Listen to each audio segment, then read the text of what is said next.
ಎಲ್ಲ ಅಧಿಕಾರಿಗಳು ಇಲ್ಲ ಇಲ್ಲಿ. ಮತ್ತೆ ಒಂದು 50-100 ಜನ ಸೇರಿಲ್ಲ. ಸಮಸ್ಯೆ ತುಂಬ ಉಂಟು ಹೇಳಲಿಕ್ಕೆ. ಈ ಗ್ರಾಮ ಸೇರಿದ ಸಮಸ್ಯೆ ತುಂಬ ಉಂಟು ಹೇಳಲಿಕ್ಕೆ. ಆದರೆ ಇಲ್ಲಿ ಅಧಿಕಾರಿಗಳಿಲ್ಲ, ಜನ ಇಲ್ಲ. ನೀವು ಸ್ವಲ್ಪ ನೋಡಿ. ಮತ್ತೆ ಇದು ಮೀಟಿಂಗ್ ಆಗ್ತದಂತ, ನಮಗೆ ಗ್ರಾಮ ಸಭೆ ಆಗ್ತದಂತ ಪ್ರಚಾರ ಇಲ್ಲ. ನಾವು ಇಲ್ಲಿ ನೋಡಿ 50 ಜನ ಇದ್ದೀವಿ. ಈ ಥರ 50 ಜನ ಸೇರಿ ಗ್ರಾಮ ಸಭೆ ಮಾಡಲಿಕ್ಕೆ ಆಗ್ತದ? ಎಲ್ಲ ಆಫೀಸ್ ಪ್ರೆಸೆಂಟ್ ಇರಬೇಕು. ಕೋರಮ್ ಉಂಟಾ? ಈ ಸಭೆ ಕೋರಮ್ ಉಂಟಾ? ಸಮಸ್ಯೆ ಉಂಟು ಇಲ್ಲಿ. ಪ್ರೆಸೆಂಟ್ ಇದ್ದಾರೆ ಅಲ್ಲಿ. PW ಇಲ್ಲ, ಇದು ನಿಮ್ದು ಪುಟ್ಟಿ ತೊಟ್ರಿ ಇಲ್ಲ, ಡಾಕ್ಟರ್ ಇಲ್ಲ, ಸಮಾಜಗಳಿಲ್ಲ. ನೀವು ಯಾಕೆ ಅವಸರ ಮಾಡುದು? ನೀವು ಮಾಡ್ಲಿಕ್ಕೆ ನೋಡಿ.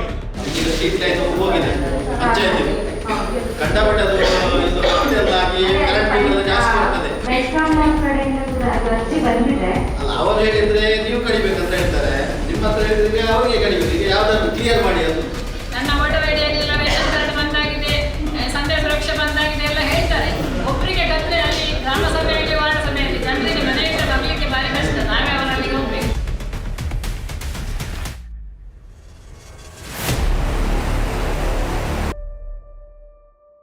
ತಮಗೆಲ್ಲರಿಗೂ ತಿಳಿದ ಹಾಗೆ 23 ಮತ್ತು 24ನೇ ತಾರೀಕಂದು ನಮ್ಮ ಏನು ಎಲ್ಲ ವಾರ್ಡ್ಗಳಲ್ಲೂ ಕೂಡ ವಾರ್ಡ್ ಸಭೆಯನ್ನು ಮಾಡಿ ಇವತ್ತಿನ ದಿನ ಇಲ್ಲಿ ಗ್ರಾಮ ಸಭೆಯನ್ನು ಹಮ್ಮಿಕೊಂಡಿದ್ವಿ. ಸೊ ಗ್ರಾಮ ಸಭೆಯ ಅಜೆಂಡಾಗಳು ಕೆಲವೊಂದು 5-6 ಪಾಯಿಂಟ್ಗಳಿದೆ. ಅದರಂತೆ ನಾವು ಏನು ಗ್ರಾಮ ಸಭೆಯ ವಿಷಯವಾರು ನಾವು ಚರ್ಚೆ ಮಾಡ್ತಾ ಹೋಗ್ತೀವಿ. ಮೊದಲಿಗೆ ಸಂಬಂಧಪಟ್ಟಂಗೆ ಅಭಿವೃದ್ಧಿ ಕಾರ್ಯಕ್ರಮಗಳ ವರದಿಯನ್ನು ಮಂಡನೆ ಮಾಡಲಿದ್ದಾರೆ ನಮ್ಮ ರಮಣಿಯವರು. 25-26ನೇ ಸಾಲಿನ 15th ಫೈನಾನ್ಸಲ್ಲಿ ಜಮಾ ಖರ್ಚಿನ ವಿವರವನ್ನು ತಮ್ಮ ಮುಂದೆ ಇಡಲು ಬಯಸುವೆನು. ಅನುದಾನ ಜಮೆ 15th ಫೈನಾನ್ಸಲ್ಲಿ ಅನುದಾನ ಜಮೆ 14,83,687. ಬ್ಯಾಂಕ್ ಬಡ್ಡಿ ಜಮೆ 16,151. ಟೋಟಲ್ ಒಟ್ಟು ಆರಂಭಿಕ ಶುಲ್ಕ 14,99,838. ಆರಂಭಿಕ ಶುಲ್ಕ 7,357. ಒಟ್ಟು ಮೊತ್ತ 22,195. ಖರ್ಚಿನ ವಿವರ: ನೀರೆ ಬಾರೆಜಡಿ SC ಕಾಲೋನಿಯಲ್ಲಿ ಬೋರ್ವೆಲ್ಗೆ ಕೇಬಲ್ ಪೈಪ್ ಅಳವಡಿಕೆ ಬಗ್ಗೆ 1,46,893. ಕಣಂಜಾರು ಹೊಸ ಪಡಿತರ ಕೇಂದ್ರದ ಬಳಿ ಮೋರಿಗೆ ಸಿಮೆಂಟ್ ಪೈಪ್ ಅಳವಡಿಕೆ 57,375. ಕಣಂಜಾರು ಗ್ರಾಮದ ಪಂಪು ಹಾಗೂ ಪೈಪ್ಲೈನ್ ದುರಸ್ತಿ ಬಗ್ಗೆ 20% ಪೈಯಲ್ಲಿ ಖರ್ಚು 72,330. ವರ್ಗಾವಣೆ ಖರ್ಚು SRM ಖಾತೆಗೆ ಹಾಗೂ ಎಸ್ಕ್ರೋ ಖಾತೆಗೆ 1,50,000. ಕಣಜಾರು ಮಡಿಬೆಟ್ಟು ಶಾಂತಿಬೆಟ್ಟು ಎಂಬಲ್ಲಿ ಹೊಸಂಗಡಿ ಸ್ಟಾಲ್ ರಚನೆ 1,03,142. ನೀರೆ ಗ್ರಾಮ ಪಂಚಾಯತ್ ಹೊಸ ಕಟ್ಟಡ ನಿರ್ಮಾಣದ ಬಗ್ಗೆ 4,87,642. ಕಣಂಜಾರು ಆರೋಗ್ಯ ಉಪಕೇಂದ್ರ ಕಟ್ಟಡದ ಎದುರು ಚರಂಡಿ ನಿರ್ಮಾಣ ಮತ್ತು ದುರಸ್ತಿ ವೆಚ್ಚ 61,698. ನೀರೆ ಗ್ರಾಮ ಪಂಚಾಯತಿ ಕಟ್ಟಡ ಪಕ್ಕದಲ್ಲಿರುವ ಚರಂಡಿಗೆ ನೀರು ಹರಿದು ಹೋಗಲು ಪೈಪ್ಲೈನ್ ಹಾಗೂ ಪಂಚಾಯತಿ ಕಟ್ಟಡ ಮುಂಭಾಗ ಪಿಲ್ಲರ್ ಹಾಕಿದ ಬಾತ್ 1,39,679. ನೀರು ಸರಬರಾಜು ಪೈಪ್ಲೈನ್ ದುರಸ್ತಿ ಹಾಗೂ ನಿರ್ವಹಣೆ 25% ಅಲ್ಲಿ ಖರ್ಚು 27,940. ಪಂಚಾಯತ್ ಕಟ್ಟಡ ಬಳಿ NLM ಘಟಕ ನಿರ್ಮಾಣದ ಬಗ್ಗೆ 6,11,766 ಖರ್ಚು. ಕಾಮಗಾರಿಗಳಲ್ಲಿ ಆದ ತೆರಿಗೆ ಸರ್ಕಾರಕ್ಕೆ ಪಾವತಿ ಮಾಡಿದ ಬಗ್ಗೆ ಆದಾಯ ತೆರಿಗೆ 21,672. ಕಾರ್ಮಿಕ ಕಲ್ಯಾಣ ನಿಧಿ 21,672. ಗುತ್ತಿಗೆದಾರರ ಕ್ಷೇಮ ನಿಧಿ 2,334. GSD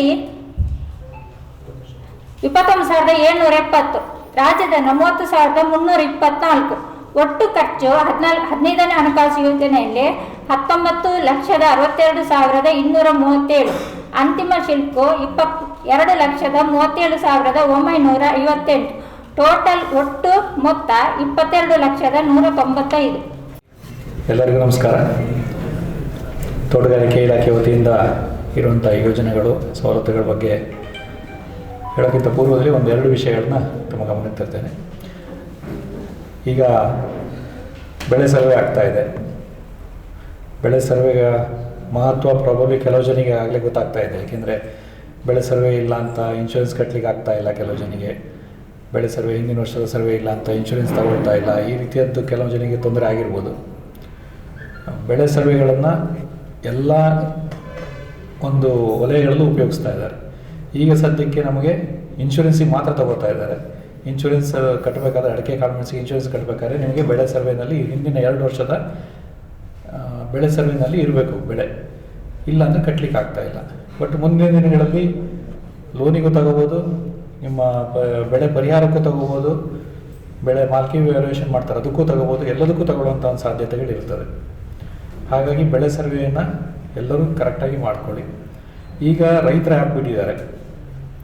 ನಾವು ಕೃಷಿಯವರು ಆ್ಯಕ್ಚುಲಿ ಬೆಳೆ ಸರ್ವೆ ಹೆಚ್ಚು ಕೃಷಿಯವರು ನೋಡಿಕೊಂಡ್ರು ಕೂಡ ಇಲ್ಲಿ ನಮ್ಮ ದಕ್ಷಿಣ ಕನ್ನಡ ಮತ್ತು ನಮ್ಮ ಕರಾವಳಿ ಭಾಗದಲ್ಲಿ ನಾವು ಹೆಚ್ಚು ಇಂಪಾರ್ಟೆನ್ಸ್ ಕೊಡ್ತೀವಿ. ಏಕೆಂದರೆ ಮುಖ್ಯವಾಗಿ ಬೆಳೆ ಸರ್ವೆ ಬರೋದೇ ತೋಟಗಾರಿಕೆ ಬೆಳೆಗಳಿಗೆ ಹೆಚ್ಚು ಬೇಕಾಗತ್ತೆ. ಹಾಗಾಗಿ ಮೀನು ಇನ್ಶೂರೆನ್ಸಿಗೆ ಬೇಕಾಗುತ್ತೆ, ಅದಕ್ಕೋಸ್ಕರ ನಾವು ಹೆಚ್ಚು ಒತ್ತು ಕೊಟ್ಟು ಹೇಳ್ತಾ ಇದ್ದೀವಿ. ಈಗ ರೈತರ ಆ್ಯಪನ್ನು ಬಿಟ್ಟಿದ್ದಾರೆ. ರೈತರ ಆ್ಯಪಲ್ಲಿ ಸುಲಭ ಇದೆ. ಫಸ್ಟ್ ಮಾಡಬೇಕಾದ್ರೆ ಚೂರು ಕನ್ಫ್ಯೂಷನ್ ಬರ್ಬೋದು, ಬಟ್ ರೈತರ ಆ್ಯಪಲ್ಲಿ ನೀವೇ ಮಾಡ್ಕೊಂಡ್ಬಿಟ್ರೆ ನಿಮ್ಮ ಬೆಳೆ ಸರ್ವೆಯನ್ನು ನೀವು ಮಾಡಿಕೊಂಡ್ರೆ ತುಂಬ ಈಸಿ ಆಗುತ್ತೆ. ನಿಮಗೆ ಯಾವ ಬೆಳೆಗಳು ಇದ್ದಾವೆ ಅದನ್ನು ಕರೆಕ್ಟಾಗಿ ನೀವು ಯಾವ್ಯಾವ ಸರ್ವೆ ನಂಬರ್ಲಿದೆ ಅದನ್ನು ನಮೂದನೆ ಮಾಡ್ಕೊಳ್ಳಿಕ್ಕೆ ಈಸಿ ಆಗುತ್ತೆ. ನೀವು ಮಾಡ್ಕೊಂಡಿಲ್ಲ ಅಂದರೆ ನೆಕ್ಸ್ಟು ಖಾಸಗಿ ನಿವಾಸಿಗಳು PR ಅಂತ ಹೇಳ್ತಾರೆ, ಅವ್ರು ಬಂದು ಮಾಡ್ತಾರೆ. ಆದರೆ ಅವರಿಗೆ ನಿಮ್ಮ ಜಮೀನಿನ ಸರ್ವೆ ನಂಬರಿನ ಪೂರ್ಣ ಚಿತ್ರಣ ಇರೋದಿಲ್ಲ. ಹಾಗಾಗಿ ಕೆಲವೊಂದು ಸಣ್ಣ ಪುಟ್ಟ ತಪ್ಪುಗಳಾಗುವ ಚಾನ್ಸಸ್ಸು ಇರ್ತದೆ. ಅದಕ್ಕೋಸ್ಕರ ನೀವು ಸಾಧ್ಯವಾದಷ್ಟು ನಿಮ್ಮ ಆ್ಯಪಲ್ಲೇ ನೀವು ಮಾಡ್ಕೊಳ್ಳಿ. ಒಂದು ಸಲ ಮಾಡಿದರೆ ಮುಂದಿನ ವರ್ಷದಿಂದ ನಿಮಗೆ ಈಸಿ ಆಗುತ್ತೆ. ಪ್ರತಿ ವರ್ಷ ಮಾಡಬೇಕಾಗುತ್ತೆ, ಮುಂದಿನ ವರ್ಷದಿಂದ ಈಸಿ ಆಗುತ್ತೆ, ಮಾಡ್ಕೊಳ್ತಾ ಹೋಗ್ಬೋದು. ಇನ್ನು ಇವುಗಳನ್ನ ಬೆಳೆ ಸರ್ವೆಯನ್ನು ಮಾಡಬೇಕಾದ್ರೆ ಏನು ಬೇಕು ಅಂದರೆ ನಿಮ್ಮದು FID ಬೇಕಾಗುತ್ತೆ. ಫಾರ್ಮರ್ಸ್ ರಿಜಿಸ್ಟ್ರೇಷನ್ ನಂಬರ್ ಇರ್ತದೆ. ಪ್ರತಿ ರೈತರಿಗೂ ಒಂದು FID ಇರ್ತದೆ. FID ಎಲ್ಲರೂ ರೈತರ ಹತ್ರ ಆಲ್ಮೋಸ್ಟ್ ಇದೆ, ಹೆಚ್ಚಿನ ರೈತರಿಗೆ. ಇನ್ನೂ ಕೆಲವು ಜನ ಇಲ್ಲ, FID ಮಾಡಿಲ್ಲ. ಕೆಲವು ಜನ FID ಮಾಡಿದರೂ ಕೂಡ ಎಲ್ಲ ಸರ್ವೆ ನಂಬರ್ಗಳನ್ನು ಅದಕ್ಕೆ ಸೇರಿಸಿಲ್ಲ. ನಿಮ್ಮ ಕೆಲವೊಂದು ಸರ್ವೆ ನಂಬರ್ಗಳು ಬಿಟ್ಟೋಗಿರ್ತವೆ. ಜೊತೆಗೆ ಬೇರೆ ಬೇರೆ ನಿಮಗೆ ಗೊತ್ತಿರ್ಬೋದು, ಎಲ್ಲ ಕಡೆ ಈಗ KYC ಮಾಡ್ತಾರಲ್ವಾ. ನೀವು NRGಗೆ KYC ಮಾಡ್ತಾರೆ, ಬ್ಯಾಂಕಿಗೆ ಹೋದರೆ KYC ಮಾಡ್ತಾರೆ, ನಿಮ್ಮ ವೃದ್ಧಾಪ್ಯ ವೇತನ ಇದ್ದರೆ KYC ಮಾಡ್ತಾರೆ, ಎಲ್ಲದಕ್ಕೂ KYC ಮಾಡ್ತಾ ಇದ್ದಾರೆ. KYC ಯಾಕೆ ಮಾಡ್ತಾರೆ ಅಂದರೆ ಯಾವುದೇ ಸೆಂಟ್ರಲ್ ಗೌರ್ಮೆಂಟ್ ಬೆನಿಫಿಟ್ ತಗೋಬೇಕಾದ್ರೆ ಸೆಂಟ್ರಲ್ ಗೌರ್ಮೆಂಟ್ ಅವ್ರು ಏನು ಮಾಡ್ತಾರೆ ಅಂದರೆ KYC ಇಲ್ಲದೇ ಕೊಡೋದಿಲ್ಲ. ಸ್ಟೇಟ್ ಗೌರ್ಮೆಂಟ್ ಅವ್ರು ಅಷ್ಟು ಇದು ಮಾಡಲ್ಲ, ಅದನ್ನಷ್ಟು ನೋಡೋದಿಲ್ಲ. KYCನ ಸೆಂಟ್ರಲ್ ಗೌರ್ಮೆಂಟಲ್ಲಿ KYC ಇಲ್ಲದೆ ಮಾಡೋದಿಲ್ಲ. ಹಾಗಾಗಿ ಈಗ ನಿಮ್ಮ ಫ್ರೂಟ್ಸ್ ಐಡಿಗಳೇನಿತ್ತು ಅದಕ್ಕೂ ಕೂಡ KYCಯನ್ನು ಮಾಡ್ತಾ ಇದ್ದಾರೆ. ತುಂಬ ಜನಕ್ಕೆ ಕೃಷಿ ಇಲಾಖೆಯಿಂದಾಗಲಿ ನಮ್ಮ ಇಲಾಖೆಯಿಂದಾಗಲಿ ತುಂಬ ಜನ ಮಾಡಿಸ್ಕೊಂಡಿದ್ದಾರೆ. ಕೆಲವೊಂದು ಇಲ್ಲಿ ಮೋಸ್ಟ್ಲಿ ಒಂದು ಅಭಿಯಾನ ಆಗಿರಬೇಕು ಒಂದು ಸಲ ನೋಂದಣಿ. ಯಾರ್ದಾರ KYC ಆಗಿಲ್ಲ, ನಾನಿನ್ನೂ KYC ಮಾಡಿಸ್ಕೊಂಡಿಲ್ಲ ಹೋಗಿ ಕೃಷಿ ಇಲಾಖೆಯಲ್ಲಿ ಅಥವಾ ಇಲ್ಲಿ ಬಂದು ಮಾಡ್ಕೊಂಡಿಲ್ಲ ಅಂದರೆ ನೀವು ಕೃಷಿ ಇಲಾಖೆ ತೋಟಗಾರಿಕೆ ಇಲಾಖೆಗೆ ಬಂದರೆ ನಿಮ್ಮ ಆಧಾರ್ ಮತ್ತು RTCಗಳು ಜೊತೆಗೆ ನಿಮ್ಮ ಮೊಬೈಲ್ ತೊಗೊಂಬಂದರೆ ತಕ್ಷಣ ಅಲ್ಲಿ ಮಾಡಿಕೊಡ್ತಾರೆ, ತೊಂದರೆ ಇಲ್ಲ. ಮುಂದಿನ ದಿನಗಳಲ್ಲಿ ನಿಮಗೆ ಈಗೇನು PM ಕಿಸಾನ್ ಬರ್ತಾ ಇದೆ, ಅದು KYC ಇಲ್ಲದೇ ನಿಂತು ಹೋಗ್ಬೋದು. ಅಥವಾ ನಿಮ್ಗೆ ಇನ್ನೂ ಬೆಳೆ ಪರಿಹಾರಗಳು ಬರ್ತವೆ, ಇನ್ಶೂರೆನ್ಸ್ ಬರ್ತವೆ, ಬೇರೆ ಬೇರೆ ತೋಟಗಾರಿಕೆ ರಿಲೇಟೆಡ್ ಅಥವಾ ಕೃಷಿ ರಿಲೇಟೆಡ್ ಏನು ಬರ್ತಾ ಇದೆ ಅದು KYC ಇಲ್ಲದೆ ಸೆಂಟ್ರಲ್ ಗೌರ್ಮೆಂಟಿಂದ ಬರುವಂಥ ಅನುದಾನಗಳು KYC ಇಲ್ಲದೇ ಇದ್ದರೆ ಮುಂದಿನ ದಿನಗಳಲ್ಲಿ ನಿಲ್ಲುವಂಥ ಸಾಧ್ಯತೆಗಳು ಇರೋದ್ರಿಂದ KYCನ ಅಪ್ಡೇಟ್ ಮಾಡ್ಕೊಳ್ಳಿ ಎಲ್ಲರೂ. ಇನ್ನು ಇಲಾಖೆಯ ಹೊಸ ಯೋಜನೆಗಳಲ್ಲಿ ಈ ವರ್ಷದಿಂದ ಶ್ರೀಗಂಧಕ್ಕೆ ಸಹಾಯಧನವನ್ನು ಕೊಡ್ತಾ ಇದ್ದಾರೆ. ಶ್ರೀಗಂಧ ಬೆಳೆಯುವಂಥ ರೈತರಿಗೆ ಸಹಾಯಧನವನ್ನು ಕೊಡ್ತಾರೆ. 1 ಎಕರೆಗೆ 20,000 ರೂಪಾಯಿ ಕೊಡ್ತಾರೆ. ಶ್ರೀಗಂಧ ಬೆಳೆಯುವಂಥ ಇಂಟ್ರೆಸ್ಟೆಡ್ ಇದ್ದರೆ ಸಾಮಾನ್ಯವಾಗಿ ಶ್ರೀಗಂಧ ಬೆಳೆಗಳು ನಮ್ಮ ಬಯಲು ಪ್ರದೇಶಗಳಲ್ಲಿ ಮೈಸೂರು ಭಾಗದಲ್ಲೆಲ್ಲ ಹೋದರೆ ಒಂದು 20-25 ವರ್ಷಕ್ಕೆ ಕಟಾವಿಗೆ ಬರ್ತದೆ. ನಮ್ಮಲ್ಲಿ ಆ ರೀತಿಯಲ್ಲಿ ಬರಲಿಕ್ಕಿಲ್ಲ. ಇದು ಯಾಕೆಂದರೆ ನಾವು ಹೇಳೇ ಮಾಡಬೇಕಾಗ್ತದೆ. ಅಲ್ಲಿ ಆದರೆ ನಿಮಗೆ ನೀವು ಶ್ರೀಗಂಧ ಯಾರನ್ನಾದ್ರು ಕಾಂಟ್ಯಾಕ್ಟ್ ಮಾಡಿದರೆ ಇಲ್ಲ 15-20 ವರ್ಷಕ್ಕೆ ನೀವು ಕಟಾವು ಮಾಡ್ಬೋದು ಅಂತಾರೆ. ಇಲ್ಲಿ ಅದು ಆ ಒಳಗಡೆ ಎಣ್ಣೆ ಡೆವಲಪ್ ಆಗಲ್ಲ ಅಷ್ಟು ಬೇಗ. ಹಾಗಾಗಿ ಸ್ವಲ್ಪ ಟೈಮ್ ಜಾಸ್ತಿ ಬೇಕಾಗುತ್ತೆ. ಅದಕ್ಕೆ ಸಹಾಯಧನವನ್ನು ಇಲಾಖೆ ಕೊಡುತ್ತೆ. ಇನ್ನು ಸೋಲಾರ್ ಪಂಪ್ ಸೆಟ್ಗಳಿಗೆ ಸಹಾಯಧನ ಇದೆ. ಸೋಲಾರ್ ಪಂಪ್ ಸೆಟ್ಗಳನ್ನು ಈಗ ಕೆಲವು ಜನಿಗೆ ಟ್ರಾನ್ಸ್ಫಾರ್ಮರ್ ದೂರ ಇದ್ದರೆ ಕರೆಂಟಿನ ಪ್ರಾಬ್ಲಮ್ ಇರ್ತದೆ, ಅಂಥವರು ಈ ಸೋಲಾರ್ ಪಂಪ್ ಸೆಟ್ಗಳನ್ನು ಯೂಸ್ ಮಾಡ್ಕೋಬೋದು. ಸೋಲಾರ್ ಪಂಪ್ ಸೆಟ್ಗಳನ್ನು 3 HP ಮತ್ತು 5 HP ಮೇಲ್ಪಟ್ಟು ತಗೋಬೋದು. 3 HP ಸೋಲಾರ್ ಪಂಪ್ ಸೆಟ್ಟಿಗೆ 2 ಲಕ್ಷ ರೂಪಾಯಿ ಕಾಸ್ಟ್ ಬೀಳುತ್ತೆ. 1 ಲಕ್ಷ ರೂಪಾಯಿ ರೈತರು ಕಟ್ಟಬೇಕು, 1 ಲಕ್ಷ ಸಬ್ಸಿಡಿ ಇರ್ತದೆ. 5 HP ಮತ್ತು ಮೇಲಿರುವಂಥದ್ದಕ್ಕೆ 3 ಲಕ್ಷ ರೂಪಾಯಿ ಬೀಳುತ್ತೆ. 1.5 ಲಕ್ಷ ರೈತರ ಪಾಲು ಇರ್ತದೆ, 1.5 ಲಕ್ಷ ಗೌರ್ಮೆಂಟ್ ಸಬ್ಸಿಡಿ ಇರ್ತದೆ. ಇದರಲ್ಲಿ ನಿಮಗೆ ಪ್ಯಾನಲ್ಸ್ ಬರ್ತದೆ, ಮೋಟ್ರ್ ಬರ್ತದೆ, ಕೇಬಲ್ ಸ್ವಲ್ಪ ಮಟ್ಟಿನ ಕೇಬಲ್ ಬರ್ತದೆ, ಕಂಟ್ರೋಲ್ ಯೂನಿಟ್ ಬರ್ತದೆ. ಮತ್ತು ಉಳಿದಂತೆ ಪೈಪ್ಗಳನ್ನು ನೀವು ಮಾಡ್ಕೋಬೇಕಾಗತ್ತೆ. ಅದಷ್ಟು ಬಿಟ್ಟು ಮತ್ತೆ ಇದೆಷ್ಟು ಕವರ್ ಆಗುತ್ತೆ. ಇದನ್ನು ಯಾರಾದರೂ ರೈತರು ಇಂಟ್ರೆಸ್ಟೆಡ್ ಇದ್ದರೆ ನಮ್ಮಲ್ಲಿ ಅರ್ಜಿಗಳನ್ನ ಕೊಡ್ಬೋದು. ಇನ್ನೊಂದು ಯೋಜನೆ ನಾನು ತುಂಬ ದಿನದಿಂದ ಹೇಳ್ತಾ ಇದ್ದೀನಿ, ತೆಂಗು ಮರ ಹತ್ತುವಂಥವರಿಗೆ ಇನ್ಶೂರೆನ್ಸು. ತೆಂಗು ಮರ ಹತ್ತುವಂಥವ್ರು ಅಡಿಕೆ ಮರನೂ ಹತ್ತಾರೆ ಅಲ್ವಾ. ನಮ್ಮನೆಗೆ ಅಡಿಕೆ ಮರ ಹತ್ತಕ್ಕೆ ಬರೋರು ಅವ್ರು ತೆಂಗಿನ ಮರ ಹತ್ತೋರು ಆಗಿರ್ತಾರೆ. ಹಾಗಾಗಿ ನಾವು ಸ್ವಲ್ಪ ನಮ್ಮಲ್ಲಿ ಅಡಿಕೆ ಮರ ಹತ್ತಕ್ಕೆ ಬರೋರು, ತೆಂಗಿನ ಮರ ಹತ್ತಕ್ಕೆ ಬರೋರಿಗೆ ಸ್ವಲ್ಪ ನಾವು ಅವ್ರಿಗೆ ಇನ್ಶೂರೆನ್ಸ್ ಮಾಡಿಸ್ಲಿಕ್ಕೆ ಹೇಳಿದರೆ ಒಳ್ಳೆಯ ಬೆನಿಫಿಟ್ ಇದೆ. ಇದು ಜನರಲ್ ಇನ್ಶೂರೆನ್ಸ್. ಈಗ ತೆಂಗಿನ ಮರ ಹತ್ತಕ್ಕೆ ನಮ್ಮನೆಗೆ ಒಬ್ಬರು ಬಂದಿದ್ದಾರೆ ಅಂದರೆ ಅವ್ರು ತೆಂಗಿನ ಮರ ಹತ್ತಿದಾಗ ಅಥವಾ ಅಡಿಕೆ ಮರ ಹತ್ತಕ್ಕೆ ಬಿದ್ದರೆ ಮಾತ್ರ ಅದು ಇನ್ಶೂರೆನ್ಸ್ ಕವರೇಜ್ ಆಗಲ್ಲ. ಆ ವ್ಯಕ್ತಿ ದಾರಿನಲ್ಲಿ ಹೋಗ್ಬೇಕಾದ್ರೆ, ಬೈಕಲ್ಲಿ ಹೋಗ್ಬೇಕಾದ್ರೆ ಏನಾದ್ರು ಆಕ್ಸಿಡೆಂಟ್ಸ್ ಆದರೂ ಕೂಡ ಕವರ್ ಆಗುತ್ತೆ. ಒಳ್ಳೆಯ ಇನ್ಶೂರೆನ್ಸ್ ಇದೆ. ಅಕಸ್ಮಾತ್ ಯಾರಿಗೂ ಏನು ಆಗೋದು ಬೇಡ. ಅಕಸ್ಮಾತ್ ಮೃತಪಟ್ಟರೆ 7.5 ಲಕ್ಷ ರೂಪಾಯಿ ಇದೆ ಇದರಲ್ಲಿ ಇನ್ಶೂರೆನ್ಸ್ ಅಮೌಂಟ್. 7.5 ಲಕ್ಷ ಇದೆ. ಪಾರ್ಷಿಯಲ್ ಡಿಸಬಿಲಿಟಿ ಅಂದರೆ ಒಬ್ಬ ಶಾಶ್ವತ ಅಂಗವಿಕಲ ಆದರೆ 5 ಲಕ್ಷ ಬರ್ತದೆ. ಭಾಗಶಃ ಅಂಗವಿಕಲ ಆದರೆ 3 ಲಕ್ಷ. 2 ಲಕ್ಷದವರೆಗೆ ಅವರಿಗೆ ಹಾಸ್ಪಿಟಲ್ ಚಾರ್ಜು ರಿಯಂಬರ್ಸ್ಮೆಂಟ್ ಇದೆ, 2 ಲಕ್ಷ ಕೊಡ್ತಾರೆ. ಇನ್ನು ಉಳಿದಂಗೆ ಅವ್ರ ಆ್ಯಂಬುಲೆನ್ಸ್ ಚಾರ್ಜು, ಅವ್ರದ್ದು ಕ್ರಿಮಿನೇಷನ್ ಏನಾದ್ರು ಅದ್ರ ಚಾರ್ಜು ಎಲ್ಲದೂ ಇದೆ. ಇದು ಕಟ್ಟಬೇಕಾಗಿದ್ದು ಕೇವಲ ವರ್ಷಕ್ಕೆ 143 ರೂಪಾಯಿ ಮಾತ್ರ. ಇಷ್ಟು ದೊಡ್ಡ ಇನ್ಶೂರೆನ್ಸು, ಇಷ್ಟು ದೊಡ್ಡ ಅಮೌಂಟಿನ ಇನ್ಶೂರೆನ್ಸ್ ಕೇವಲ 143 ರೂಪಾಯಿಗೆ ಅವ್ರಿಗೆ ಸಿಗುತ್ತೆ. ಒಂದು ಕಷ್ಟದ ಸಂಗತಿ ಅಂದರೆ ಅವರುಗಳು ಯಾರು ಮರ ಹತ್ತುವಂಥವ್ರಿದ್ದಾರೆ ಅವ್ರು ಹೆಚ್ಚು ಇಲಾಖೆ ಕಾಂಟ್ಯಾಕ್ಟಿಗಾಗಲಿ ಅಥವಾ ಈ ಬಗ್ಗೆ ಅವರದ್ದು ಹೆಚ್ಚಿಗೆ ಕನ್ಸರ್ನ್ ಇರೋದಿಲ್ಲ. ಇದನ್ನು ಸ್ವಲ್ಪ ನೀವು ಅವರಿಗೆ ಹೇಳಿಬಿಟ್ಟು ಮಾಡಿಸಿದರೆ ತುಂಬ ಒಳ್ಳೆಯದು. ದೊಡ್ಡ ಮಟ್ಟದಲ್ಲಿ ನಮ್ಮಲ್ಲಿ ಮಾಡಿದ್ರು, ಸುಮಾರು 700-800 ಜನ ಇನ್ಶೂರೆನ್ಸ್ ಮಾಡಿಸಿದ್ವಿ ಒಂದು 3 ವರ್ಷದ ಹಿಂದೆ. ಬಟ್ ನಂತರ ಏನಾಯಿತು ಅಂದರೆ ಅವರಿಗೆ ರಿನ್ಯೂವಲ್ ಮಾಡೋದೇ ಇಲ್ಲ ಅವರು. ಅದನ್ನು ಕೂಡ ನಾವು ಮತ್ತೆ ಅಗೇನ್ ಮಾಡಲಿಕ್ಕೆ ಆಗಲಿಲ್ಲ. ತುಂಬ ಜನ ರಿನ್ಯೂವಲ್ ಮಾಡಲಿಲ್ಲ. ಮೊನ್ನೆಯಿಂದ ಒಂದು ಫೋನ್ ಬಂತು, ಅವ್ರದ್ದು ಲಾಸ್ಟ್ ಇಯರು ಇನ್ಶೂರೆನ್ಸ್ ಮಾಡಿಸಿದ್ರು. ಮೊನ್ನೆ ಏನೋ ಅವರಿಗೆ ಆಕ್ಸಿಡೆಂಟ್ ಆಯಿತು, ಮಣಿಪಾಲ್ ಹಾಸ್ಪಿಟ್ಲಿಗೆ ಅಡ್ಮಿಟ್ ಆದರು, ICUನಲ್ಲಿದ್ದರು. ಅವ್ರ ಮನೆಯಿಂದ ಫೋನ್ ಬಂತು, ಸರ್ ಇನ್ಶೂರೆನ್ಸ್ ಮಾಡಿಸಿದ್ರು ಅಂತ. ಅವ್ರದ್ದು ತೆಗೆದು ನೋಡಿದರೆ ಅವ್ರು ಸೆಪ್ಟೆಂಬರಿಗೆ ಅವ್ರದ್ದು ಆ ಇನ್ಶೂರೆನ್ಸ್ ವ್ಯಾಲಿಡಿ ಮುಗಿದಿದೆ. ರಿನ್ಯೂವಲಿಗೆ ಇವರಿಗೆ ಲೆಟ್ರ್ ಬಂದಿದೆ, ಅವ್ರು ರಿನ್ಯೂವಲ್ ಮಾಡಿಸಿಲ್ಲ. ಸುಮಾರು 2.5 ಲಕ್ಷ ರೂಪಾಯಿ ಅವರಿಗೆ ಖರ್ಚಾಗಿತ್ತು, ರಿಯಂಬರ್ಸ್ಮೆಂಟ್ ಆಗ್ತಾಯಿತ್ತು. ಅಂದರೆ ಈ ಥರ ತುಂಬ ಕೇಸ್ಗಳು ಬರ್ತವೆ. ನಾವು ವರ್ಷದಲ್ಲಿ ಒಂದು 2-3 ಕೇಸ್ ನಾವಂತೂ ಕೇಳ್ತೀವಿ, ತೆಂಗಿನ ಮರ ಹತ್ತು ಬಿದ್ದರಂತೆ ಅಲ್ವಾ, ಈ ಥರದ್ದೇ ಇರ್ತದೆ. ಮತ್ತು ಇನ್ನು ಅಂಥವರು ದಾರಿನಲ್ಲಿ ಹೋಗ್ತಾ ಆಗೋ ಆಕ್ಸಿಡೆಂಟ್ಸ್ ನಮಗೆ ಗೊತ್ತೇ ಆಗಲ್ಲ. ತೆಂಗಿನ ಮರ, ಅಡಿಕೆ ಮರ ಹತ್ತುವಂಥವ್ರು ಅದನ್ನು ಕೂಡ ಇದು ಕವರ್ ಮಾಡುತ್ತೆ. ಸ್ವಲ್ಪ ನಿಮ್ಮಲ್ಲಿದ್ದವ್ರಿಗೆ ಹೇಳಿ ಮಾಡಿಸಿ.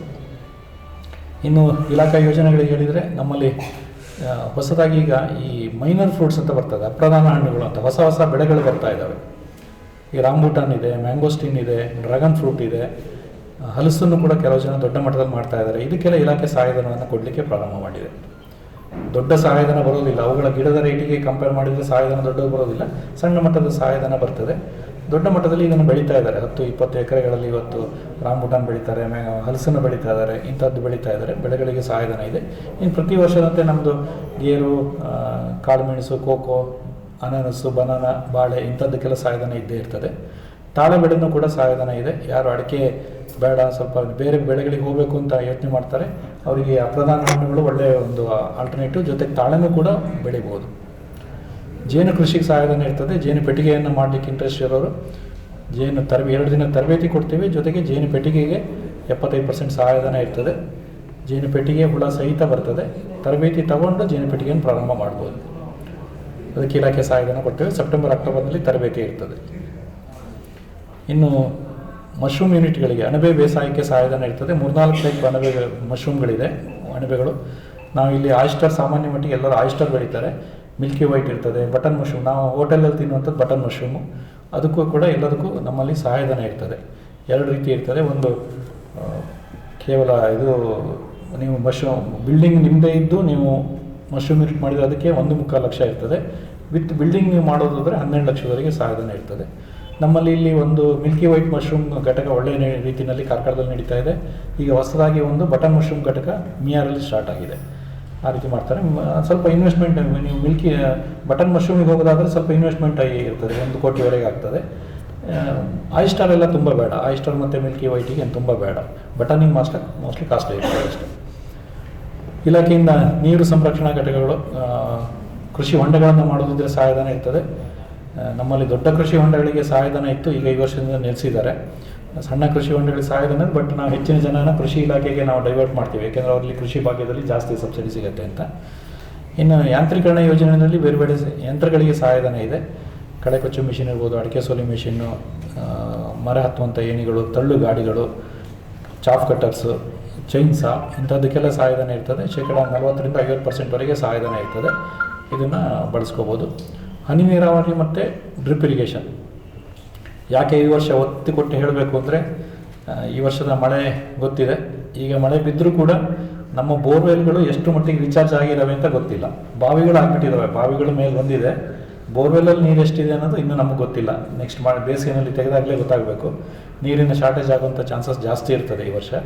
ಹಾಗಾಗಿ ಹನಿ ನೀರಾವರಿಯನ್ನು ಯಾರು ಅಳವಡಿಸ್ಕೊಳ್ಳೋದಿದ್ರೆ ಇಲಾಖೆ ಸಹಾಯಧನ ಕೊಡುತ್ತೆ.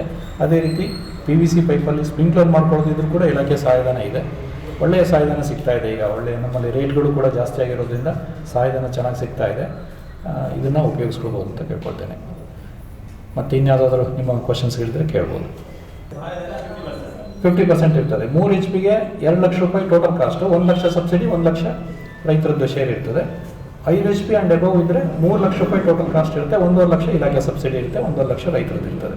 ಒಳ್ಳೆಯ ಒಂದು ಚೆನ್ನಾಗಿದೆ. ಅದರದ್ದು ನೆಗೆಟಿವ್ ಏನಂದರೆ ಸ್ವಲ್ಪ ಈ ಸಿಡ್ಲು ಬರೋದು ಜಾಸ್ತಿ. ಅದಕ್ಕೆ ಲೈಟ್ನಿಂಗ್ ಅರೆಸ್ಟಲ್ಲಿ ಕೊಡ್ತಾರೆ. ಇದನ್ನು ರೈತರು ಮೇಂಟೈನ್ ಮಾಡಬೇಕು. ಮತ್ತು 5 ಇಯರ್ಸ್ ವಾರಂಟಿ ಕೊಡ್ತಾರೆ ಅವರು. ಏನು ತಗೊಳ್ತಲ್ಲ 5 ಇಯರ್ಸ್ ವಾರಂಟಿ ಕೊಡ್ತಾರೆ. ಖಂಡಿತ 5 ಇಯರ್ಸ್ ವಾರಂಟಿ ಕಂಪನಿಯಿಂದಲೇ ಕೊಡ್ತಾರೆ. ಮೆಟೀರಿಯಲ್ಸ್ ಕಂಪನಿ ನಮ್ಮಲ್ಲಿ ಅಪ್ರೂವ್ಡ್ ಕಂಪನೀಸ್ ಇರ್ತವೆ, ಅವರೇ ಮಾಡೋದು.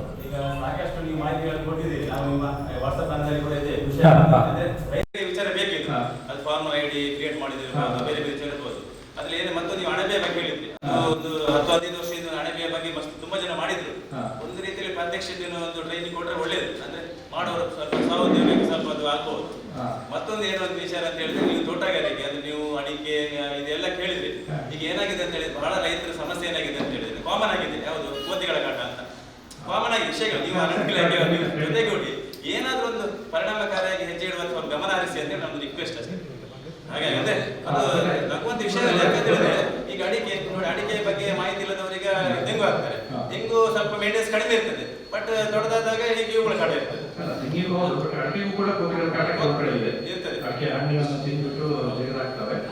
ನಾನು ಹೇಳಲಿಕ್ಕೆ ಏನಂತ ಹೇಳಿದ್ರೆ, ಇತ್ತೀಚೆಗೆ ನೀವು ಕೊರೋನಾ ಎಲ್ಲ ಬಂದು ಹೋದ ನಂತರ ಜನಗಳು ಸ್ವಲ್ಪ ಕೃಷಿಯ ಸ್ವಲ್ಪ ಒಲವು ಬಂದಿದೆ. ಸ್ವಲ್ಪ ನಾವು ಕೂಡ ಇಲಾಖೆಯಿಂದ ಸರ್ಕಾರದಿಂದ ಸ್ವಲ್ಪ ಅವರಿಗೆ ಪ್ರೋತ್ಸಾಹ ಮಾಡಿದ್ರೆ ಒಂದಷ್ಟು ಕೃಷಿ ಪ್ರಧಾನ ವ್ಯವಸ್ಥೆ ಆಗ್ಬೋದು ಅಂತೇಳಿ ನಮ್ದೊಂದು ಅನಿಸಿಕೆ ಸರ್. ನವಿಲು ಈಗ ಒಂದು ಮನೆಯಲ್ಲಿ ಕೋಳಿ ಸಾಕಣೆ ಮಾಡ್ತಿದ್ರು ನಾವು ಎಲ್ಲ ಸಣ್ಣ ಮಟ್ಟಿ ಇರುವಾಗ.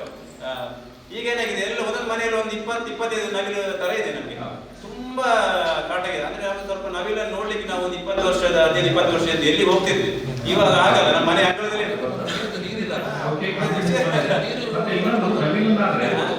ನವಿಲಿಗಾದ್ರೆ ಒಂದು ಹಂತದಲ್ಲಿ ಕಂಟ್ರೋಲ್ ಮಾಡಿ ಒಂದು ಚಾನ್ಸಸ್ ಇರ್ತದೆ. ಈಗ ನೀವು ಎತ್ತರವಾದ ಶೇಡ್ ನೆಟ್ಗಳನ್ನ, ನಮ್ಮ ಫಿಶ್ ನೆಟ್ಗಳನ್ನ ಹಾಕಿ ಒಂದು 7-8 ಫೀಟ್ ಫಿಶ್ ನೆಟ್ ಎಲ್ಲ ಹಾಕಿ ಕಂಟ್ರೋಲ್ ಮಾಡ್ಲಿಕ್ಕೆ ಆಗುತ್ತೆ. ಆದ್ರಿಂದ ಮಕ್ಕಳಿಂದ ತುಂಬಾ ಕಷ್ಟ ಇದೆ ನೋಡಿ. ಎಲ್ಲ ಇಲಾಖೆಯಲ್ಲಿ ಏನಾದ್ರು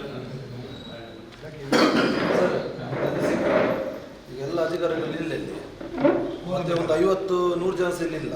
ಸಮಸ್ಯೆ ತುಂಬ ಉಂಟು ಹೇಳಲಿಕ್ಕೆ. ಈ ಗ್ರಾಮ ಸೇರಿದ ಸಮಸ್ಯೆ ತುಂಬ ಉಂಟು ಹೇಳಲಿಕ್ಕೆ. ಆದರೆ ಇಲ್ಲಿ ಅಧಿಕಾರಿಗಳಿಲ್ಲ, ಜನ ಇಲ್ಲ. ನೀವು ಸ್ವಲ್ಪ ನೋಡಿ. ಮತ್ತೆ ಇದು ಮೀಟಿಂಗ್ ಆಗ್ತದೆ ಅಂತ, ನಮಗೆ ಗ್ರಾಮ ಸಭೆ ಆಗ್ತದೆ ಅಂತ ಪ್ರಚಾರ ಇಲ್ಲ. ನಾವು ಇಲ್ಲಿ ನೋಡಿ 50 ಜನ ಇದ್ದೀವಿ. ಈ ತರ 50 ಜನ ಸೇರಿ ಗ್ರಾಮ ಸಭೆ ಮಾಡ್ಲಿಕ್ಕೆ ಆಗ್ತದ? ಎಲ್ಲ ಪ್ರೆಸಿಡೆಂಟ್ ಇದ್ದಾರೆ. ಎಲ್ಲ ಸಮಸ್ಯೆ ತುಂಬ ಉಂಟು ಹೇಳಲಿಕ್ಕೆ. ಈ ಗ್ರಾಮಕ್ಕೆ ನಿಮಗೆ ವ್ಯಾಪ್ತಿ ಬೇಕು. ನಮಗೆ ನೀವು ಒಂದು ವಾರ ಸರ್ ಮತ್ತೆ ಎಲ್ಲರಿಗೆ ಹೇಳಿ ನಾವು ಒಂದು 100 ಜನ ಸೇರಿ ಮತ್ತೆ ಗ್ರಾಮ ಸಭೆ ಮಾಡುವ. 5 ಜನ ಇದ್ರೆ ಮಾಡ್ಬೋದಾ? ಗ್ರಾಮ ಸಭೆಗೆ ಸಂಬಂಧಪಟ್ಟ ಒಂದು ನಿನ್ನೆ ಪೇಪರ್ ನ್ಯೂಸ್ ಮಿಸ್ ಮಾಡಿದ್ದೀವಿ. ಮತ್ತೆ ನಿನ್ನೆ ಪೇಪರಲ್ಲಿ ಬಂದಿದೆ. ಮತ್ತೆ ಕರಪತ್ರಗಳಿಗೆ ವಿತರಣೆ ಮಾಡಿದ್ದೀವಿ. ಮತ್ತೆ ಮೈಕ್ ಅನೌನ್ಸ್ಮೆಂಟು ಕೂಡ ಮಾಡಿದ್ದೀವಿ. ನಮ್ಮ ಕಡೆಯಿಂದ ಏನು ಪ್ರಚಾರ ಆಗಬೇಕು ಅದನ್ನೆಲ್ಲ ಮಾಡಿದ್ದೀವಿ. ನಿಮ್ಗೆ ಇಲಾಖೆ ಅಲ್ಲ ಅಂದರೆ ಏರಿಯಾ ವೈಸು ನಾವು ಮೈಕ್ ಅನೌನ್ಸ್ಮೆಂಟ್ ಮಾಡಿದ್ದೀವಿ. ಹೌದು, ಅಲ್ಲ ಇಲಾಖೆಗೆ ಸಂಬಂಧಪಟ್ಟಂಗೆ ಈಗ ತರಕಾರಿ ಯಾಕೆ ಕೊಡಬೇಕು? ಯಾಕೆ ಕೊಡ ಅಷ್ಟು? ಎಲ್ಲ ಆಫೀಸರ್ ಪ್ರೆಸಿಡೆಂಟ್ ಇರಬೇಕು. ಕೋರಮ್ ಉಂಟಾ? ಈ ಸಭೆ ಕೋರಮ್ ಉಂಟಾ? ಸರ್ ಅವ್ರಿಗೆ ನಮ್ಗೆ ಸಮಸ್ಯೆ ಉಂಟು. ಈ ಸಮಸ್ಯೆ ಉಂಟು. ಮತ್ತೆ ಸಮಸ್ಯೆ ಅದೇ ಸಮಸ್ಯೆ ನಮ್ಗೆ ಇನ್ನು ನಮ್ಮತ್ತಲ್ಲ. ಸಮಾಜ ಕಲ್ಯಾಣ ಯಾರು ಈಗ ಕೋರಮ್ ಉಂಟು ಇಲ್ಲಿ ಸಭೆ? ಕೋರಮ್ ಇಲ್ಲ. ಹೇಗೆ ಆಗ್ತಾ ಇಲ್ಲಿ ಸಭೆ? ಗ್ರಾಮ ಸಭೆ ಆಫೀಸರಿ ಪ್ರೆಸಿಡೆಂಟ್ ಇದ್ರೆ ಮಾತ್ರ ಗ್ರಾಮ ಸಭೆ ಆಗುತ್ತೆ. ಇಲ್ಲಿ ಪ್ರೆಸಿಡೆಂಟ್ ಇದ್ದಾರೆ. 4 ಆಫೀಸರ್ ಬೇರೆ ಪ್ರೆಸಿಡೆಂಟ್ ಇದ್ದಾರೆ. ಅಲ್ಲಿ PWD ಇಲ್ಲ, ಇದು ನಿಮ್ದು ಪುಟ್ಟಿನ ತೊಟ್ರಿ ಇಲ್ಲ, ಡಾಕ್ಟರ್ ಇಲ್ಲ, ಸಮಾಜಗಳ ಇಲಾಖೆ ಇಲ್ಲ. ನೀವು ಯಾಕೆ ಸಂಸ್ಥೆ ಮಾಡುದು? ನೀವು ಮಾಡ್ಲಿಕ್ಕೆ ಹೋಗಬೇಡಿ. ನೀವು ಮೇಯರ್ ಸೈನ್ ಮಾಡ್ಲಿಕ್ಕೆ ಹೋಗ್ಬೇಡಿ ಸರ್. ಆಯ್ತಾ? ನೀರು ಕಟ್ ಮಾಡಲಿಕ್ಕೆ ನೀರು ಕಟ್ ಮಾಡಲಿಕ್ಕೆ ಯಾರು? ಎಷ್ಟು ಕಟ್ ಮಾಡ್ತೀಯ? ನೀರು ಕಟ್ ಮಾಡಲಿಕ್ಕೆ ಯಾರು? ನೀರು ಕಟ್ಬಿಡ್ತೀಯ? ನೀರಲ್ಲಿ ನಮ್ಮ ಸಮಸ್ಯೆ ಇದ್ದಾರ? ಸಮಾಜ ಕಲ್ಯಾಣ ಇಲಾಖೆ ಆಫೀಸರ್ ಇದ್ದಾರೆ, ನಮ್ಗೆ ಅವ್ರು ಬೇಕು ಸರ್, ನಿಮ್ಮ ಹತ್ರ ಅಲ್ಲ. ಸಮಾಜ ಕಲ್ಯಾಣ ಇಲಾಖೆ ಆಫೀಸರ್ ಇದ್ದಾರಾ ಅಷ್ಟೇ ನಮಗೆ. ಅವ್ರು ಕೊಡ್ಬೇಕು, ನಮ್ಗೆ ಅವ್ರು ಬೇಕು, ನಿಮ್ಮ ಹತ್ರ ಅಲ್ಲ. ನಮ್ಗೆ ಅವ್ರು ಬೇಕಿತ್ತು ನಮಗೆ. ನಾನು SC ಮುಖಂಡ, ನಮ್ಗೆ ಬೇಕು, ನಮ್ಗೆ ಕ್ವಶನ್ ಮಾಡೋಕೆ ಅವ್ರಿಗೆ. ಹೇಗೆ ಕೊರಮುಂಡಿ ಹೇಗೆ ಆಗುದಿಲ್ಲ? ಹೇಗೆ ಗ್ರಾಮ ಆಗುದಿಲ್ಲ? ಹೇಗೆ ಕೊರಮುಂಡಿಯಲ್ಲಿ ನೋಡಿ ಅದಲ್ಲ ನಮಗೆ ರೀಸೆಂಟ್ ಸರ್. ಕೋರಮುಂಡಿ ಪ್ರೆಸಿಡೆಂಟ್ ಆಫೀಸರ್ ಇದ್ದಾರಾ? ಎಲ್ಲ ಆಫೀಸರ್ ಇದ್ದಾರಾ? ಮತ್ತೆ ನಮಗೆ ಬೇಕು ನಮಗೆ. ಹೇಗೆ ನೀವು ಯಾಕೆ ತರಬೇತಿ ಮಾಡಿದ್ದೀರಿ? ಸಮಸ್ಯೆ ಉಂಟು, ತುಂಬ ಸಮಸ್ಯೆ ಉಂಟು. ರೋಡ್ ಸೈಡ್ ಮಾಡಿ ಮತ್ತೆ ಇದಾಗಿ ಕೊರಮಿಲ್ಲ.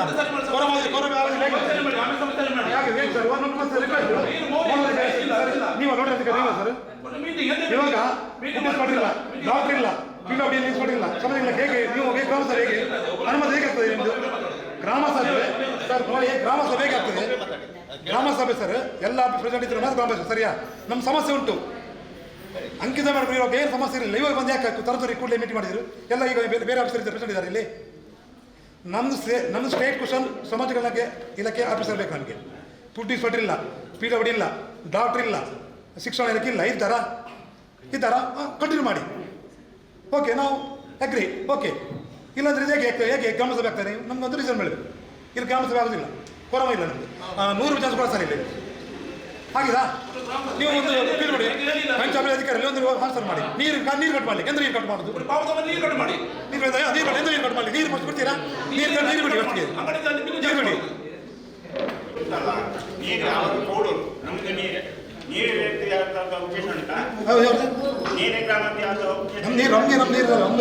ನೀರು ಸಮಸ್ಯೆ.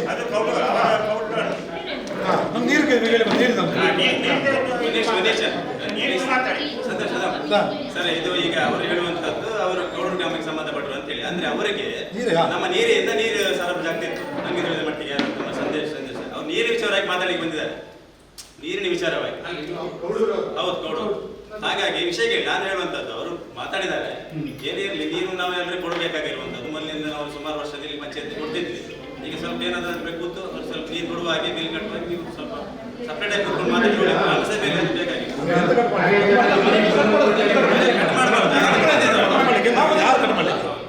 ಅವರು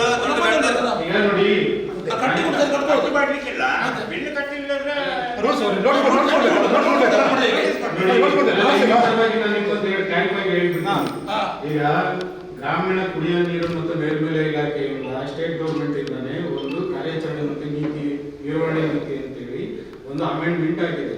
ಆ ಅಮೆಂಡ್ಮೆಂಟ್ ಪ್ರಕಾರನೇ ನಾವು ಮಾಡಬೇಕಾಗ್ತದೆ. ಈಗ ಮೀಟರ್ ರೀಡಿಂಗ್ ಮಾಡಬೇಕು. ಪ್ರತಿಯೊಂದು ಯಾರ್ಯಾರ್ದು ನಲ್ಲಿ ಕನೆಕ್ಷನ್ ತಗೊಂಡಿದ್ರೆ ಕಡ್ಡಾಯವಾಗಿ ಮೀಟರ್ ಹಾಕಬೇಕು, ಮೀಟರ್ ರೀಡಿಂಗ್ ಮಾಡಬೇಕು. ಆ ಸ್ಲ್ಯಾಬ್ಗಳಿರ್ತದೆ, ಆ ಸ್ಲ್ಯಾಬ್ಗಳ ಪ್ರಕಾರ ನೀವು ಮೀಟರ್ ಬಿಲ್ ಕಟ್ಟಲೇಬೇಕು. ಈಗ ಕಟ್ಟಲಿಲ್ಲ ಅಂದ್ರೆ ನಿಮ್ಮ ಮೀಟರ್ ರೀಡಿಂಗ್ ಅಲ್ಲೇ ಇರ್ತದೆ. ಪ್ರತಿ ತಿಂಗಳು 10ನೇ ತಾರೀಕು ಒಳಗಡೆ ನೀವು ಮೀಟರ್ ಬಿಲ್ ಏನಿರ್ತದೆ ಅದನ್ನ ಕಟ್ಟಬೇಕು ಅಂತ ಅನ್ಕೊಂಡು, ಅದಕ್ಕೆ ಪ್ರತ್ಯೇಕ ನೋಟಿಸ್ ಅಂತ ಏನು ಬರುವುದಿಲ್ಲ. ಅಲ್ಲ, ನೋಟಿಸ್ ಅಲ್ಲ, ನಿಮ್ಗೆ ಮೀಟರ್ ರೀಡಿಂಗ್ ಬಿಲ್ ಅಲ್ಲ. ಇರಿ ತಮ್ಮ ಹೆಸರಲ್ಲಿ ಸಂತೋಷ್ ಕುಮಾರ್, ದಲಿತ ಮುಖಂಡ. ಸಂತೋಷ. ನಿಮ್ಮ ಮೀಟರ್ ರೀಡಿಂಗ್ ಬಿಲ್ ಬರ್ತದಲ್ಲ, ಅದ್ರ ಹಿಂಭಾಗ ಒಂದ್ಸತಿ ನೋಡಿ. ಅಲ್ಲಿ ಕೆಲವೊಂದು ಕಂಡೀಷನ್ ಕಟ್ ಮಾಡ್ಲಿಕ್ಕೆ ನಿಮ್ಗೆ ಅಲ್ಲ ರೈಟ್, ಕಟ್ ಮಾಡ್ಲಿಕ್ಕೆ ರೇಟ್ ಇರ್ತದೆ ನಿಮ್ಗೆ. ಕಟ್ ಮಾಡ್ಲಿಕ್ಕೆ ಆಯ್ತಾ? ಮತ್ತೆ ನೀವು ಕಟ್ ಮಾಡ್ತಾರೆ ಬಿಲ್ಗಳಿದೆ. ನಾನು ನೋಡಿದ್ದೀನಿ ನಮ್ಮ ಡಿಮ್ಯಾಂಡ್ ಬುಕ್ ನೋಡಿದಾಗ ಈಗ ಕಳೆದ ಬಾರಿ ಬೇಸಿಗೆ ಸಮಸ್ಯೆ ಆಯಿತು. ಮಾಡೋದಕ್ಕೆ ಎಷ್ಟು ಕಷ್ಟ ಆಯಿತು ಅಂತಂದ್ರೆ ಪ್ರತಿ ಸಾರಿನೂ ಕೂಡ ಬೇಸಿಗೆ ಸಮಸ್ಯೆ ಬರ್ತಾ ಇದೆ. ನಮ್ಮ ಹೆಚ್ಚು ನೀರು ಕಡಿಮೆ ಆಗಿದೆ. ನಾವೇನು ಮೇಂಟೈನ್ ಮಾಡಬೇಕು? ಈಗ ಮೀಟರ್ ರೀಡಿಂಗ್ ಈಗ ನಾವು ಕೊಡ್ತಾ ಇದ್ದೀವಿ, ಅದಕ್ಕೆ ಪ್ರತ್ಯೇಕ ನೋಟಿಸ್ ಕೊಡಬೇಕು ಅಂತ ಏನಿಲ್ಲ. ನೋಡಿ ಸರ್, ನಾನು ಕಣಜಾಲ ಗ್ರಾಮ ಬಗ್ಗೆ ಒಂದು ಹೇಳುವುದು. ಇದರಲ್ಲಿ ಕಣಜಾಲ ವಾರ್ಡ್ 3ನೇ ಬ್ಲಾಕ್ ಇದು ಕಡಬೇರಿಕೆ ವಠಾರದಲ್ಲಿ ಹಾಕಿದೆ. ಅದು ನಡೆದದ್ದು ಅಲ್ಲಿ ನಡೆದಿದೆ. ಕಡಬೇರಿಕೆ ವಠಾರ ಅಂತಲ್ಲ, ಅದು ಚೇಂಜಸ್ ಮಾಡಿದೆ. ಮತ್ತೆ ಏನಂತಂದ್ರೆ ಅಕ್ಷರ ಕರಾವಳಿ ಕಟ್ಟಡ ಅಂತ ಹೇಳಿ ಹಾಕಿರೋದು. ಅಲ್ಲ, ಇಡೀರಿ ಅದನ್ನ ಏನಾಗಿದೆ ಅಂದ್ರೆ ಫಸ್ಟ್ ಏನೋ ಪ್ರಿಂಟ್ ಆಗಿತ್ತು, ಮತ್ತೆ ಅದನ್ನ ಚೇಂಜಸ್ ಮಾಡಿ ಬದಲಾವಣೆ ಮಾಡಿ ಕೊಟ್ಟಿದೆ.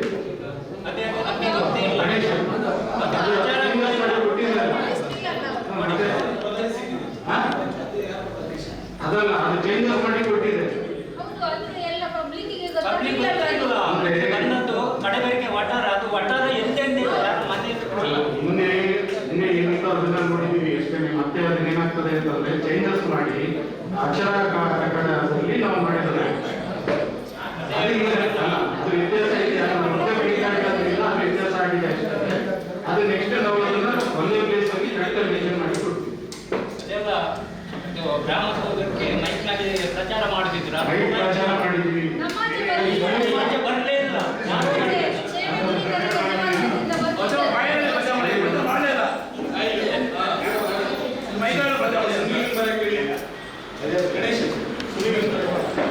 ಮೂರು ಜನ ಒಟ್ಟಾಗಿ ಒಂದು 50 ಈಗ ನೋಡಿ ನೆಕ್ಸ್ಟ್ ನಾವು ಪ್ರಪೋಸಲ್ ಮಾಡೋದಾದ್ರೆ ಅದಕ್ಕೆ ಕೋರಂ ಬೇಕು ಅಂತ ಎಷ್ಟು ಜನ ಇರ್ತಾರೆ ಅಷ್ಟು ಜನದಲ್ಲಿ ನಾವು ಮಾಡ್ತೀವಿ. ಈಗ ನೀವು ಕೆಲವೊಂದು ಸಮಾಜ ಕಲ್ಯಾಣ ಇಲಾಖೆ ಅಂತಂದ್ರೆ ನಾವು ಇಲ್ಲಿ SC/ST ಅದಕ್ಕೆ ಸಂಬಂಧಪಟ್ಟಾಗಿ ಮೀಟಿಂಗ್ ಮಾಡ್ತೀವಿ. ಅವಾಗ ಸಮಾಜ ಕಲ್ಯಾಣ ಇಲಾಖೆ ಬೇಕು, ಅದು ನಿಮಗೋಸ್ಕರನೇ ಅಂತಾನೆ ಮಾಡೋದು. ಅವಾಗ ಹೇಳ್ಬೋದಾಗುತ್ತೆ ಸರ್. ನಾನು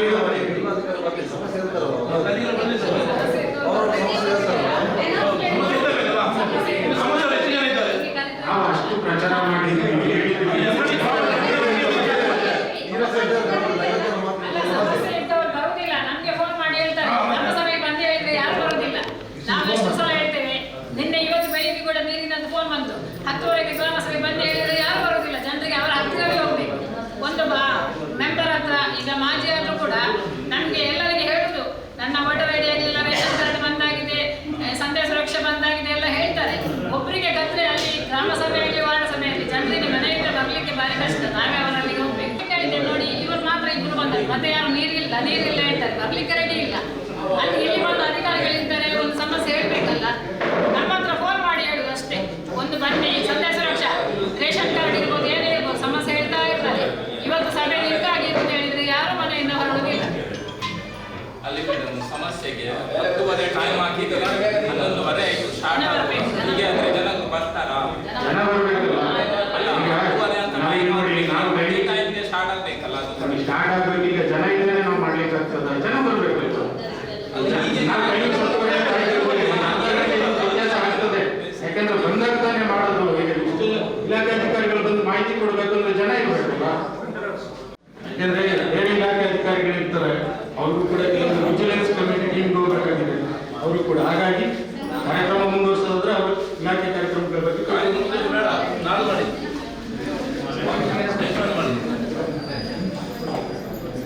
ಹಾಗಿದ್ರೆ ನೆಕ್ಸ್ಟ್ ಯಾವಾಗ ಅಂತೇಳಿ ಪೋಸ್ಟ್ಪೋನ್ ಮಾಡ್ತೀವಿ. ನೆಕ್ಸ್ಟ್ ಯಾವಾಗ ಡೇಟ್ ಅಂತ ಫಿಕ್ಸ್ ಮಾಡ್ತೀವಿ. ಅವಾಗ ಕೋರಂ ಇಲ್ಲ ಅಂತಂದ್ರೆ ಸಭೆನ ಮುಂದುವರಿಸೋದಾಗಿರ್ತದೆ. ನಿಮಗೆ ಗೊತ್ತಿಲ್ಲ, ನಿಮಗೆ ನಾವು 9 ಗಂಟೆ ಮುಗಿಸಿನಲ್ಲಿ ಅಟೆಂಡ್ ಮಾಡ್ತಾ ಇದ್ದೀವಿ. ಪ್ರತಿ ಇಲಾಖೆಯವ್ರನ್ನ ಸಹ ಇಲಾಖೆ ಮುಖ್ಯಸ್ಥರುಗಳನ್ನ SID ತಗೊಂಡಿದ್ದಾರೆ. ಇನ್ನು ಮುಂದಿನ ತಿಂಗಳು 15-16 ಇದೇ ಕೆಲಸ ಅದು. ನೀವು ಎಲ್ಲರೂ ಸೇರ್ಕೊಂಡು ಮುಂದುವರಿಸುವ, ಇಲ್ಲಾಂದ್ರೆ ಅದ್ರ ಪೋಸ್ಟ್ಪೋನ್ ಮಾಡೋಣ, ಅದು ಮಾಡ್ತೀವಿ. ನೀವು ಹೇಳಿದ್ರೆ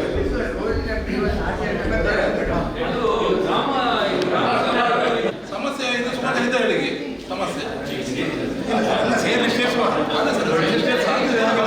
ಏನಾಗಿದೆ ಅಂದ್ರೆ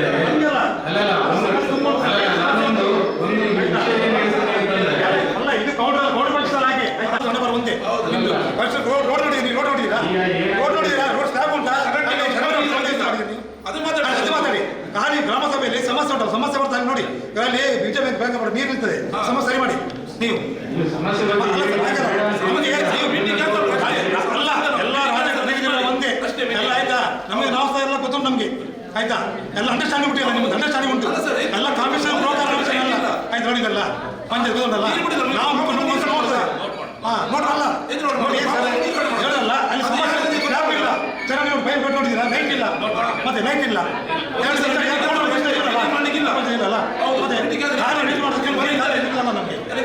ಮತ್ತೆ ನೋಡಿ, ನೀವು ಬರ್ತೀವಿ ಸರಿ, ನಾವು ತಿಂಡಿ ತಿಂದು ಹೋಗಲ್ಲ. ಅಲ್ಲಿ ಸಮಸ್ಯೆ ಸ್ಲ್ಯಾಬ್ ಇಲ್ಲ, ಅಲ್ಲಿ ಬೈರೂರು ನೋಡಿ ನೋಡಿ ಜಾಸ್ತಿ ಇಲ್ಲ, ಅಲ್ಲಿ ನೀರಿರುತ್ತೆ. ಬೇಸಿಗೆಯಲ್ಲಿ ಬ್ಯಾಂಕ್ ಮಾಡಿ ಹೋಗುತ್ತೆ ನೀರು, ಚೆನ್ನಾಗಿ ನೀರಿರ್ತದೆ ನೋಡಿ. ಕಾಣೋದು ಆಫೀಸ್ ಕಾಣೋದು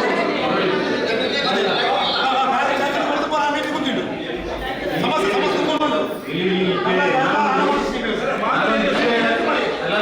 ನಾನೊಂದು ವಿಷಯ ಇಲ್ಲಿ ಗ್ರಾಮ ಸಭೆ ಅಂತಂದಾಗ ಇಲ್ಲಿ ಗ್ರಾಮಸ್ಥರು ಏನು ಮತದಾರರ ಪಟ್ಟಿಯಲ್ಲಿ ಇರ್ತಾರೆ ಅವ್ರು ಬಂದು ಅಟೆಂಡ್ ಮಾಡಬೇಕು, ಅವ್ರು ಮಾತಾಡ್ಬೇಕು.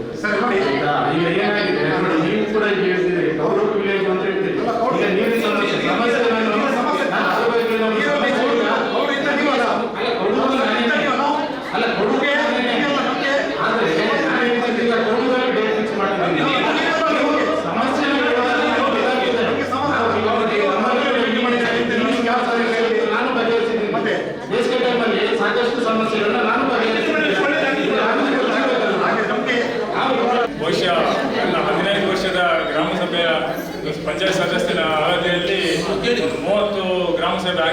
25ಕ್ಕೆ ಬಂದಿದ್ದೇನೆ. 25ಕ್ಕೆ ಬಂದರು. ಗ್ರಾಮ ಸಭೆಗೆ ಬಂದಾಗ ಜನ ಇದ್ದದ್ದು ಇಷ್ಟೇ, ಒಂದು ಪಾಯಿಂಟ್. ಮತ್ತು ಎರಡನೇ ಇಲಾಖಾವಾರಿಯಿಂದಲೂ ಬಂದದ್ದು ಸ್ಟೇಜಲ್ಲಿ ಅಷ್ಟೇ. ನಾವು ಸ್ಟೇಜಲ್ಲಿ ಅವರ ಹಿಂದೆ ಕೂತ್ಕೊಳ್ತಿದ್ವಿ. ನಾವು ಒಂದು 15 ಜನ ಇದ್ದಾಗ ಎಲ್ಲ ಇಲಾಖಾ ಅಧಿಕಾರಿಗಳು ಚೆಳಿತಿದ್ರೆ ಏನು ಗೊತ್ತಿಲ್ಲ ನನಗೆ. ಎರಡನೇ, ಈಗ ಇವರು ಅಭಿವೃದ್ಧಿ ಆಗಲಿಲ್ಲ, ಸ್ಟ್ರೀಟ್ ಲೈಟ್ ಆಗಲಿಲ್ಲ, ಕಣ್ಸಾರಿ ನೀರೇ ಇರಲಿ, ಕೌಡೂರು ಇರಲಿ, ಅದು ಬೇಡ ನನಗೆ. ಪಂಚಾಯತ್ ಯಾವುದು ಅಂತೇಳಿ ಬೇಡ. ಈಗ 3 ವರ್ಷದಿಂದ ನಮಗೆ ಅನುದಾನ ಎಷ್ಟು ಬರ್ತಿದೆ ಅಂತೇಳಿ ನಾವು ನೋಡ್ಕೊಳ್ಬೋದು.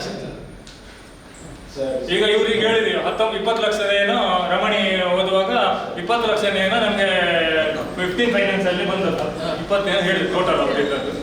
ನಾವು ನನ್ನನ್ನು 2 ವರ್ಷದ ಹಿಂದೆ 2-3 ವರ್ಷದ ಹಿಂದೆ ನಾವು ಪಂಚಾಯತಿ ಮೆಂಬರ್ ಆಗಿರುವಾಗ ನನ್ನನ್ನು 15 ಫೈನಾನ್ಸಲ್ಲಿ ನಮಗೆ ವರ್ಷಕ್ಕೆ ಒಂದು 30-35 ಲಕ್ಷ ಬರ್ತಿತ್ತು. ಬಂದದ್ದೀಗ 20. ಅಭಿವೃದ್ಧಿ ಕಾರ್ಯ ಯಾವ ರೀತಿ ಆಗಬೇಕು? ಒಂದು ಅದರಲ್ಲಿ 25% SC STಗೆ ತೆಗೆದಿಡಬೇಕು ಅಂತೇಳಿ. ಅದು ಹೋಗುವಾಗ ಎಷ್ಟು ಸಿಗ್ತದೆ? ಅದರಲ್ಲಿ ಪುನಃ ಎಲೆಕ್ಟ್ರಿಸಿಟಿ ಇಷ್ಟು, ನೀರಾವರಿ ಇಷ್ಟು, ರೋಡಿಗೆ ಎಷ್ಟು, ಇದಕ್ಕಿಷ್ಟು ಅಂತೇಳಿ ಬರ್ತದೆ. ನಾನೀಗ ಒಂದು 15 ವರ್ಷದ ಇದ್ದದ್ರಿಂದ ಮಾಹಿತಿ ನನಗೆ ಸ್ವಲ್ಪ ತಿಳಿದದನ್ನು ಹೇಳುವುದಷ್ಟೇ. ಯಾರನ್ನು ಪರವಹಿಸುವಲ್ಲ, ಅಂಕಿತನನ್ನು ದೂರಿಯಲ್ಲ, ನೀವು ನಾಗರಾಜರನ್ನು ಹೊಗಳಿಯಲ್ಲ. ಇದ್ದ ಕಂಡೀಷನ್ ಈಗ ಈ ರೀತಿಯ ಸಿಚುವೇಶನ್ ನಮ್ಮಲ್ಲಿ ಸ್ಟ್ರೀಟ್ ಲೈಟ್ ಹೋದ್ರೆ 6 ತಿಂಗಳಿಗೆ ಹಾಕ್ಲಿಕ್ಕೆ ಆಗುದಿಲ್ಲ. ನಮಗೆ ಇಲ್ಲಿ ಇರುವುದಿಲ್ಲ. ಬಂದದನ್ನು ಪ್ರಶಂಸನೆ ಕೊಡ್ಲಿಕ್ಕೆ ಹಣ ಇಲ್ಲ, ಹಣ ಕೊಡದೆ ಬರುವುದಿಲ್ಲ. ಈ ರೀತಿ ಪರಿಸ್ಥಿತಿ. ಈಗ ಒಂದನೇ ವಿಷಯ. ಎರಡನೇ, ಇವರು ನೀರಿದ್ದು ಹೇಳಿದ್ದು ನಾವು ಏನೋ ಮಾನವೀಯತೆಯ ನೆಲೆಯಲ್ಲಿ ಇಲ್ಲ, ನಮಗೂ ಅವರಿಗೂ ಪಂಚಾಯತ್ ಒಳ್ಳೆ ಅಂಡರ್ಸ್ಟ್ಯಾಂಡಿಂಗ್ ಇದ್ದದ್ರಿಂದಲೇನೋ ಕೌಡೂರಿನವರಿಗೂ ನಾವು ನೀರು ಕೊಟ್ಟಿದ್ದೇವೆ, ಕೌಡೂರಿನವರು ನಮಗೆ ನೀರು ಕೊಟ್ಟಿದ್ದಾರೆ. ಅಲ್ಲಿ ಪಂಪರ್ನಲ್ಲಿ ಕೊಟ್ಟಿದ್ದಾರೆ. ಈಗಿನ ಅಂಕಿತ ಮೇಡಮ್ ಇದ್ದಾಗನೇ ರೂಲ್ಸು, ಈಗ ನಾಗರಾಜ್ PDO ಆಗಿದ್ದಾಗ ಇರುವುದಿಲ್ಲ. ರೂಲ್ಸ್ ಬದಲಾಗ್ತದೆ ಇರ್ತದೆ. ಈಗ ನೀವು ಯಾವುದೊಂದು ಹೇಳಿದ್ರಲ್ಲ, ಕುಡಿಯುವ ನೀರು ಸರಬರಾಜು ಯೋಜನೆ ಅಡಿಯಲ್ಲಿ ಇಂಥದ್ದೇ ಒಂದು ಬರ್ತದೆ ಅಂತೇಳಿ, ಆ ರೀತಿಯಲ್ಲಿ ಹೋಗುವಾಗ ನೀವು ಕಟ್ ಮಾಡಿದ್ದು ನಮ್ಗೆ ಗೊತ್ತಿಲ್ಲ. ಕಟ್ಟು ಮಾಡಿದ್ರೆ ಪರಿಸ್ಥಿತಿ ನೋಡಿ ನಮ್ಮಿಂದ ನೀರು ಹೆಚ್ಚಾಗಿ ನಮ್ಮ ನೀರೇ ಗ್ರಾಮ ಪಂಚಾಯತಿ ನಮಗೆ ಯಾರಿಗೆ ರಾಜೇಂದ್ರ ಮಾಡಿ ಅಂತ ಗೊತ್ತಿಲ್ಲ.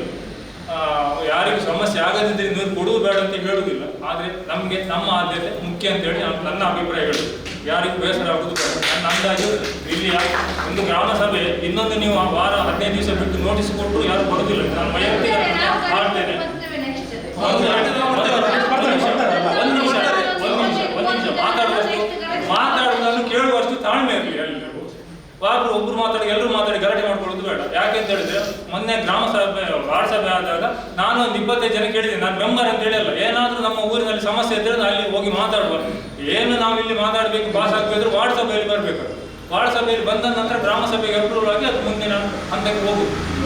ನಾನು ಉಪಾಧ್ಯಕ್ಷರಿಬ್ಬರೇ, ಯಾರು ಬರಲಿಲ್ಲ. ಸಮಸ್ಯೆಗಳು ತುಂಬ ಇದೆ. ಎಲ್ಲರ ಹತ್ರ ಹೇಳ್ತಾರೆ. ಈಗ ನಾನು ಬಂದ ಕೂಡಲೇ BDO ಅಂತ ಹೇಳಿದ್ವಿ ಇಂಥದ್ದೊಂದು ಸಮಸ್ಯೆ ಉಂಟು ಅಂತ ಹೇಳಿ. ವಾರ್ಡ್ ಸಭೆಯಲ್ಲಿ ಹೇಳಿಕ್ಕೆ ಅದು ಆಗಲಿಲ್ಲ. ಮತ್ತು 2-3 ಸಭೆ ಇದು ಸಮಸ್ಯೆಗಳನ್ನು ಗಣೇಶ ಬರ್ಕೊಂಡಿದ್ದಾನೆ, ಬರಬೇಕು. ಅಲ್ಲಿಗೂ ಬರುವುದು. ನಾವೀಗ 15 ದಿವಸ ಬಿಟ್ಟರು ಮಾಡಿದ್ರು ನಾವೇ ಬರುವುದು ಹೊರತು ಮತ್ತೊಬ್ಬರು ಬರುವುದಿಲ್ಲ. ಮೈಕ್ ಅನೌನ್ಸ್ಮೆಂಟ್ ಅಲ್ಲಿ ನಮ್ಮ ಊರಲ್ಲಿ ನಿನ್ನೆ ಹೋಗಿದ್ದಾರೆ ಮೈಕ್ ಅನೌನ್ಸ್ಮೆಂಟ್.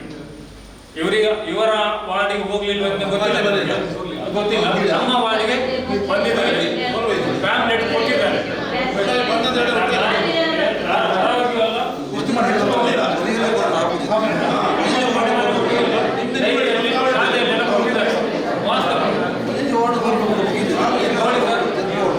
ನಿಮ್ಮ ಎಲ್ಲ ಕಾನೂನು ಪ್ರಕಾರ ರೂಲ್ಸ್ ಏನು ಉಂಟು ಅದು ಮಾಡಿ.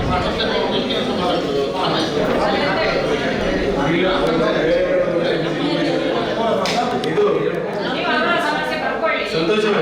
ಈಗ ನಿಮ್ದು ಅಲ್ಲಲ್ಲ, ನಾನು ಹೇಳೋದೇನು ಗೊತ್ತಾ, ನಾನು ಸರ್ ಹತ್ರ ಮಾತಾಡೋದು. ನಾನು ಹೇಳಿದ್ನಲ್ಲ, ಅದಕ್ಕೆ ಪ್ರತ್ಯೇಕ ಬೇಕಾದ್ರೆ ಮೀಟಿಂಗ್ ಮಾಡುವ. ಮತ್ತೆ ನಿಮ್ದು ನೀರಿನ ಸಮಸ್ಯೆ ಇರೋದ್ರಲ್ಲಿ ಕೌಡೂರು ನನಗೆ ಕನೆಕ್ಷನ್ ನಿಮ್ದು ಎಲ್ಲಿಂದ ಕೊಟ್ಟಿದ್ದಾರೆ ಅಂತ ನಮಗೂ ಕೂಡ ಐಡಿಯಾ ಇಲ್ಲ. ಕೆಲವೊಂದೇನಾಗಿದೆ ರೋಡ್ ಸೈಡ್ ನೋಡು, ಆಯ್ತಾ, ಅಲ್ಲಿ ಏನಾಗಿದೆ ಹತ್ರ ಇರೋರಿಗೆ ನೀರಿಂದ ಕನೆಕ್ಷನ್ ಕೊಟ್ಟಿದ್ದಾರೆ.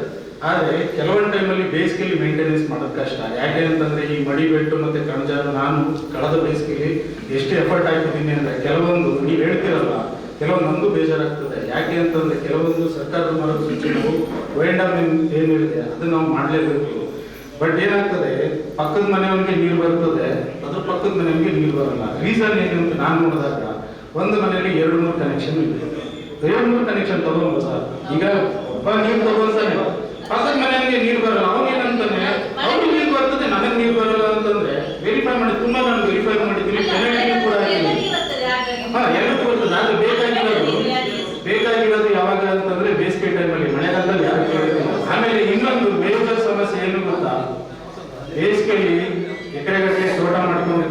ತಲೆಗೆ ಖುಷಿ ಹಾಕೊಂಡಿರ್ತಾರೆ, ಗಿಡಕ್ಕೂ ಬಿಡ್ತಾರೆ. ಜನರಿಗೆ ನಾವು ಕೊಡೋದು ಕುಡಿಯೋಕ್ಕೆ ದಿನಬಳಕೆಗೆ ನೀರು. ನೀವು ಹೇಳ್ತೀರಿ ಒಂದು ನಮ್ಮ ಇದ್ರ ಪ್ರಕಾರ ಒಬ್ಬ ವ್ಯಕ್ತಿಗೆ 55 ಲೀಟರ್ ಪರ್ ಡೇ ಕೊಡಬೇಕು. ಆದರೆ ನೀವು ಮೀಟರ್ ರೀಡಿಂಗ್ ನೋಡಿದಾಗ 10,000 15,000 ಅಷ್ಟು ಹೋಗ್ತದೆ. ಯಾಕೆ ದಿನಬಳಕೆಗೆ ಬೇಕಲ್ವ? ಆಲ್ಟರ್ನೇಟ್ ಆಗಿ ಮಾಡ್ಬೇಕಾದಾಗ ನಾವೇನಾದ್ರು ಆಕ್ಷನ್ ಮಾಡಲೇಬೇಕು.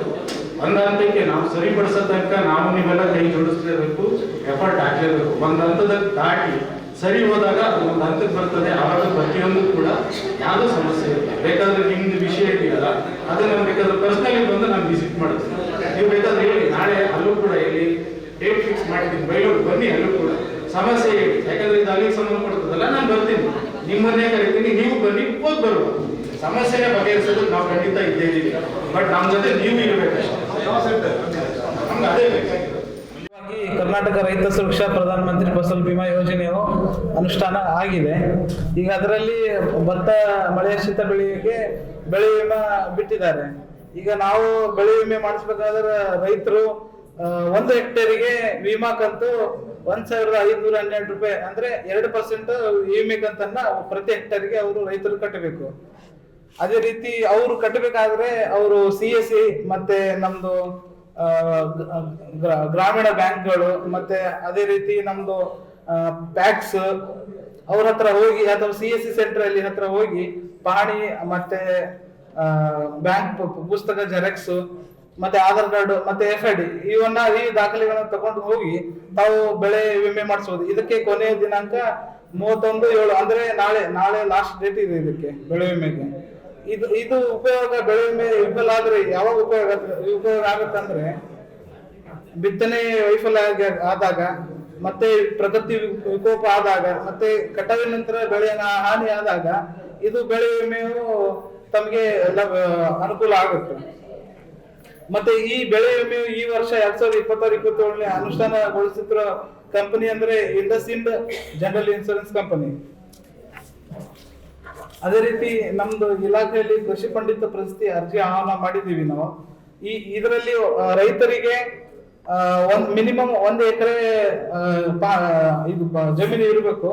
ಮತ್ತೆ ಅದರಲ್ಲಿ ಯಾವ ರೈತರು ಕೃಷಿ ವಲಯದಲ್ಲಿ ಉತ್ಪಾದಕತೆ ಹೆಚ್ಚಿಸಲು ಮತ್ತು ರೈತರ ಮನೋಭಾವ ಉದ್ದೇಶದಿಂದ ಕೃಷಿ ಪಂಡಿತ ನಾವು ಅವಾರ್ಡ್ಗೆ ಅರ್ಜಿಯನ್ನು ಆಹ್ವಾನ ಮಾಡಿದ್ದೀವಿ. ಈ ಅರ್ಜಿ ನಮೂನೆಯನ್ನು ನಾವು ರೈತರ ಸಂಪರ್ಕ ಕೇಂದ್ರದಲ್ಲಿ ಅರ್ಜಿಕಾರ ಅಥವಾ ಕಾರ್ಕಳದಲ್ಲಿ ತಗೋಬಹುದು. ಇದಕ್ಕೆ ಕೊನೆಯ ದಿನಾಂಕ 31 ಆಗಸ್ಟ್ 2026. ಮತ್ತೆ ಅದೇ ರೀತಿ ನಾವು ನಮ್ಮ ಇಲಾಖೆಯಿಂದ ಕೃಷಿ ಪ್ರಶಸ್ತಿ ಭತ್ತದ ಬೆಳೆಗೆ ಸ್ಪರ್ಧೆಗೆ ರೈತರು ಮತ್ತು ರೈತ ಮಳೆಯಿಂದ ಆನ್ಲೈನ್ ಮುಖಾಂತರ ಅರ್ಜಿಯನ್ನು ಮಾಡಿದ್ದೇವೆ. ಇದಕ್ಕೆ ಭತ್ತದ ಬೆಳೆಯಲ್ಲಿ ಉತ್ಪಾದಕತೆ ಯಾರಿಗೆ ಹೆಚ್ಚಾಗುತ್ತೆ ಅವರಿಗೆ ಈ ಪ್ರಶಸ್ತಿಯನ್ನು ಕೊಡ್ತೀವಿ. ಇದಕ್ಕೆ ನಮ್ಮ ರೈತ ಸಂಪರ್ಕ ಕೇಂದ್ರದಲ್ಲಿ ಅರ್ಜಿ ಸಿಗುತ್ತೆ. ಅದನ್ನ ಅರ್ಜಿಯನ್ನು ಭರ್ತಿ ಮಾಡಿ ಕಿಸಾನ್ ತಂತ್ರಾಂಶದಲ್ಲಿ ನಾವು ಅದನ್ನ ಇದು ಮಾಡಬೇಕು. ಅದರದ್ದು ಲಾಸ್ಟ್ ಡೇಟ್ 31/8/2026. ಮತ್ತೆ ಈ ಭತ್ತದ ಬೆಳೆ ಕೃಷಿ ಪ್ರಶಸ್ತಿಯು ತಾಲೂಕು ಮಟ್ಟ ಮತ್ತೆ ಜಿಲ್ಲಾ ಮಟ್ಟ ಮತ್ತೆ ರಾಜ್ಯ ಮಟ್ಟವೂ ಇರುತ್ತೆ. ಇದಕ್ಕೆ ಅರ್ಹತೆ ಅಂದ್ರೆ ಮಿನಿಮಮ್ 1 ಎಕರೆ ಇರಬೇಕು ಇದಕ್ಕೆ RTC. ಅದೇ ರೀತಿ ನಮ್ಮ ಇಲಾಖೆಯಿಂದ ಕಂಬೈನ್ಡ್ ಹಾರ್ವೆಸ್ಟರ್ ಹಬ್ ರಚನೆಗೆ ವೈಯಕ್ತಿಕ ಫಲಾನುಭವಿಗಳಿಂದ ಅರ್ಜಿ ಆಹ್ವಾನ ಮಾಡಿದ್ದೀವಿ. ಸೊ ಇದಕ್ಕೆ ಕೊನೆಯ ದಿನಾಂಕ ಅಂದ್ರೆ 28/2026.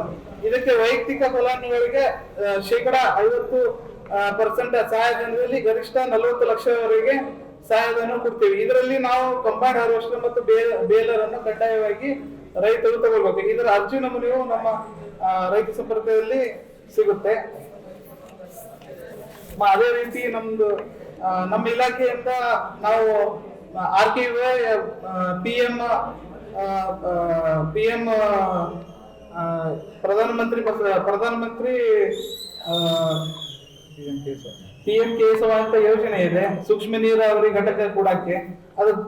ಅದರಲ್ಲಿ ನಾವು ರೈತರಿಂದ 2,666 ರೂಪಾಯಿ ರೈತರ ವಂತನೆ ಕಟ್ಸ್ಕೊತೀವಿ.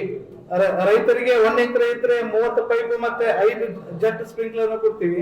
ಅದೇ ರೀತಿ 2 ಎಕರೆ ಇದ್ರೆ 41 ಪೈಪ್ 8 ಜೆಟ್ ಕೊಡ್ತೀವಿ. ಅದೇ ರೀತಿ ಮಿನಿಮಮ್ 1 ಎಕರೆ ಕೆಳಗಡೆ ಪ್ರಾಣಿ ಇದ್ರೆ ಅವರಿಗೆ 18 ಪೈಪ್ 3 ಜೆಟ್ ಕೊಡ್ತೀವಿ. ಅದೇ ರೀತಿ ಪ್ರಧಾನ ಮಂತ್ರಿ ಫಸಲ್ ಬಿಮಾ ಯೋಜನೆ PMKSY OY ಅಂತ ಸ್ಕೀಮ್ ಇದೆ. ಅದರಲ್ಲಿ ನಾವು PVC ಪೈಪ್ ಅನ್ನು ಕೊಡ್ತೀವಿ 2 ಇಂಚದ್ದು. ಅದಕ್ಕೆ ರೈತರ ವಂತಿಗೆ 227 ರೂಪಾಯಿ .50 ಸೊ ಅದರಲ್ಲಿ 1 ಎಕರೆ ಇರುವ ರೈತರಿಗೆ ನಾವು 17 ಪೈಪ್ ಕೊಡ್ತೀವಿ. ಅದೇ ರೀತಿ 2 ಎಕರೆ ಇರುವ 34, ಮತ್ತೆ 2.5 ಮೇಲೆ ಇದ್ರೆ 43 ಪೈಪ್ ಕೊಡ್ತೀವಿ.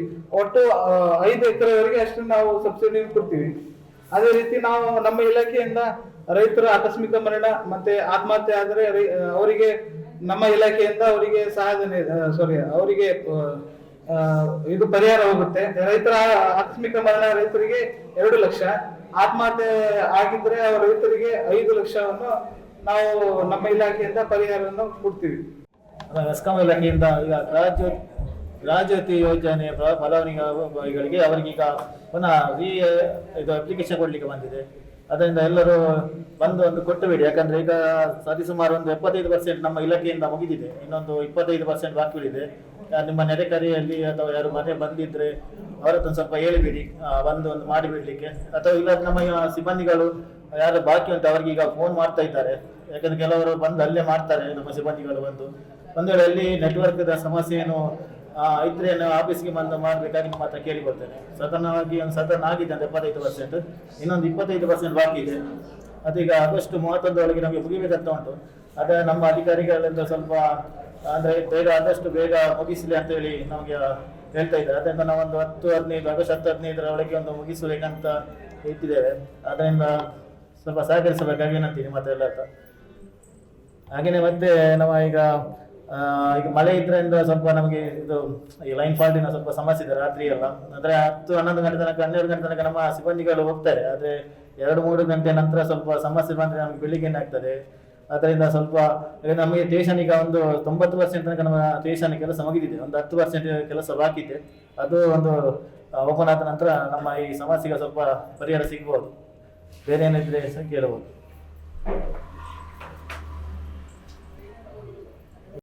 ಸಮಸ್ಯೆ ಇಲ್ಲ. ಆದ್ರೆ ಒಂದು ಬಯಲು ಬೇಗ ಆಗಿದ್ರೆ ನಮಗೆ ಕಾರ್ಕಳದಿಂದ ಬರುವಂತಹ ಸಮಸ್ಯೆ ಎಲ್ಲ ಪರಿಹಾರ ಆಗ್ತಿತ್ತು ಬೇಗನೆ ತುರ್ತಾಗಿ.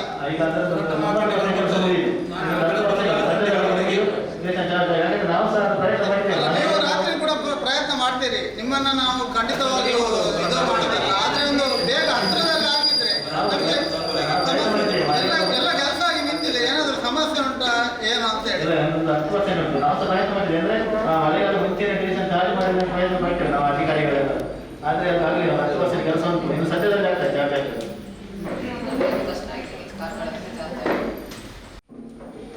ಎಲ್ಲರಿಗೂ ನಮಸ್ಕಾರ. ವೇದಿಕೆ ಮೇಲಿರುವ ಎಲ್ಲ ಅಧಿಕಾರಿಗಳೇ ಹಾಗೂ ಸೇರಿದರೆಲ್ಲ ಸಾರ್ವಜನಿಕರು, ನನ್ನ ಪೊಲೀಸ್ ಇಲಾಖೆ ವತಿಯಿಂದ ನಮಸ್ಕಾರ. ನನ್ನ ಹೆಸರು ಉದಯ ಕುಮಾರ್ ಶೆಟ್ಟಿ ಅಂತ. ನಾನು ಕಾರ್ಕಳ ನಗರ ಠಾಣೆಯಲ್ಲಿ ಕೆಲಸ ಮಾಡ್ತಾ ಇದ್ದೇನೆ. ಇಲ್ಲಿ ಬರುವಾಗ ಅಲ್ಲ ಬೇರೆಯವರೆಲ್ಲ ಹೇಳ್ತಾರೆ ನಿಮ್ಗೆ ಏನಾದ್ರು ನಾವು ಕೊಡ್ತೇವೆ ಅಂತ. ನಮ್ಮಲ್ಲಿಂದ ಕೊಡುವಂಥದ್ದು ಎಂತ ಇಲ್ಲ. ಆದ್ರೆ ನಿಮ್ಮಲ್ಲಿ ಇರುವಂತದ್ನ ರಕ್ಷಣೆ ಮಾಡುವಂತದ್ದು, ನಿಮ್ಮ ಮಾನ ಪ್ರಾಣ ಅಥವಾ ನಿಮ್ಮ ವಸ್ತುಗಳನ್ನ ರಕ್ಷಣೆ ಮಾಡಲಿಕ್ಕೆ ಹೊರಗಡೆ ಹೇಗೆ ದೇಶದಲ್ಲಿ ಸೈನಿಕರು ಕಾಯ್ತಾರೋ ಹಾಗೆ ಯಾರನ್ನು ನಂಬಿ ಹೋಗುದಿಲ್ಲ. ದೇವರು ಕೂಡ ಈಗ ನನ್ನ ನಂಬಿ ಅಲ್ಲ, ನನ್ನ ನಂಬೇಡಿ, ಪೊಲೀಸ್ ಹತ್ರ ಹೋಗುವಂತ ಪರಿಸ್ಥಿತಿ ಇದೆ.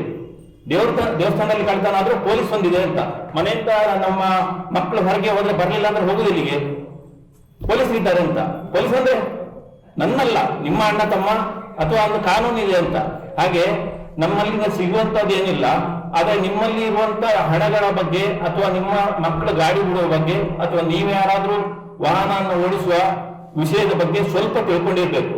ಇಲ್ಲಿ ಎಲ್ಲರೂ ಕೂಡ ನಮ್ಮ ದೇಶದ ಜವಾಬ್ದಾರಿ ಹೇಗಿದೆ ಅಂತ ಹೇಳಿದ್ರೆ, ನಾವು ಬರುವುದಿಲ್ಲ.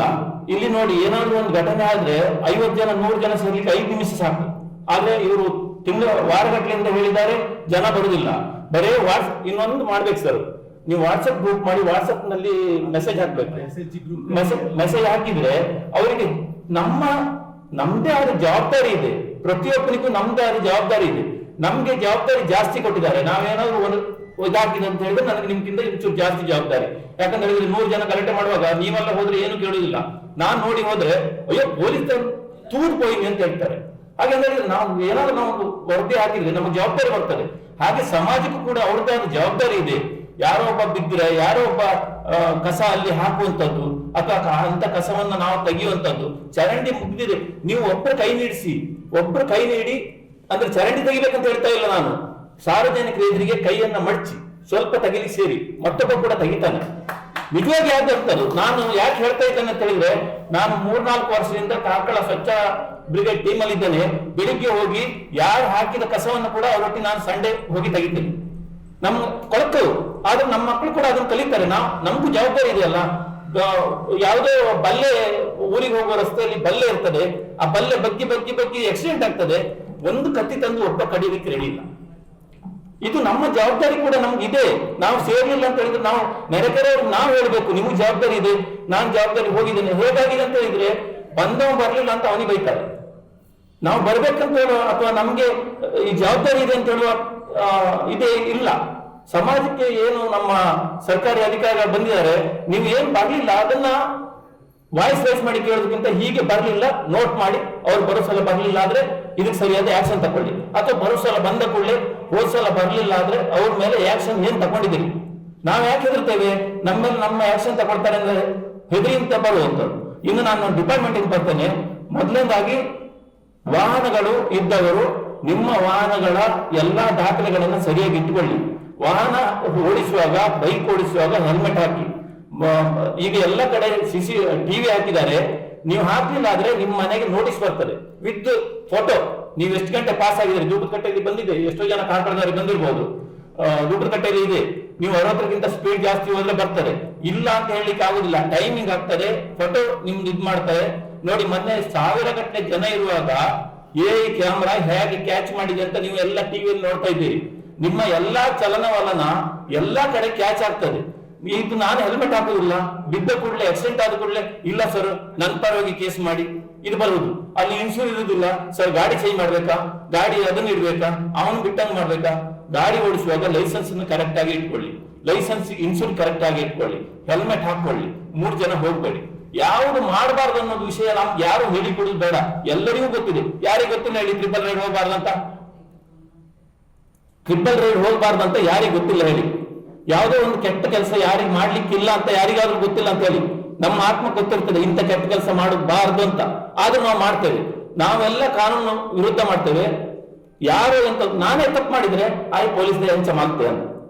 ಆದ್ರೆ ನಮ್ಮನ್ನು ಕೇಳುವಂಥದ್ದು ಸರಿ, ನೀವು ಕೇಳುವಂಥದ್ದು ಸರಿ. ಯಾರು ಕೇಳುವ ಕ್ವಶನ್ ಮಾಡುವ ಸಮಾಜ ಎಲ್ಲಿದೆ ಅಲ್ಲಿ ಇಂಪ್ರೂವ್ ಇರ್ತದೆ. ಕ್ವಶನ್ ಎಲ್ಲಿ ಮಾಡುದಿಲ್ಲ ಅಲ್ಲಿ ಏನು ಅವ್ರಿಗೆ ಅರ್ಥ ಆಗ್ಲಿಲ್ಲ, ಇಲ್ಲಾಂದ್ರೆ ಅವ್ರಿಗೆ ತಿಳುವಳಿಕೆ ಇಲ್ಲ. ಎರಡೇ.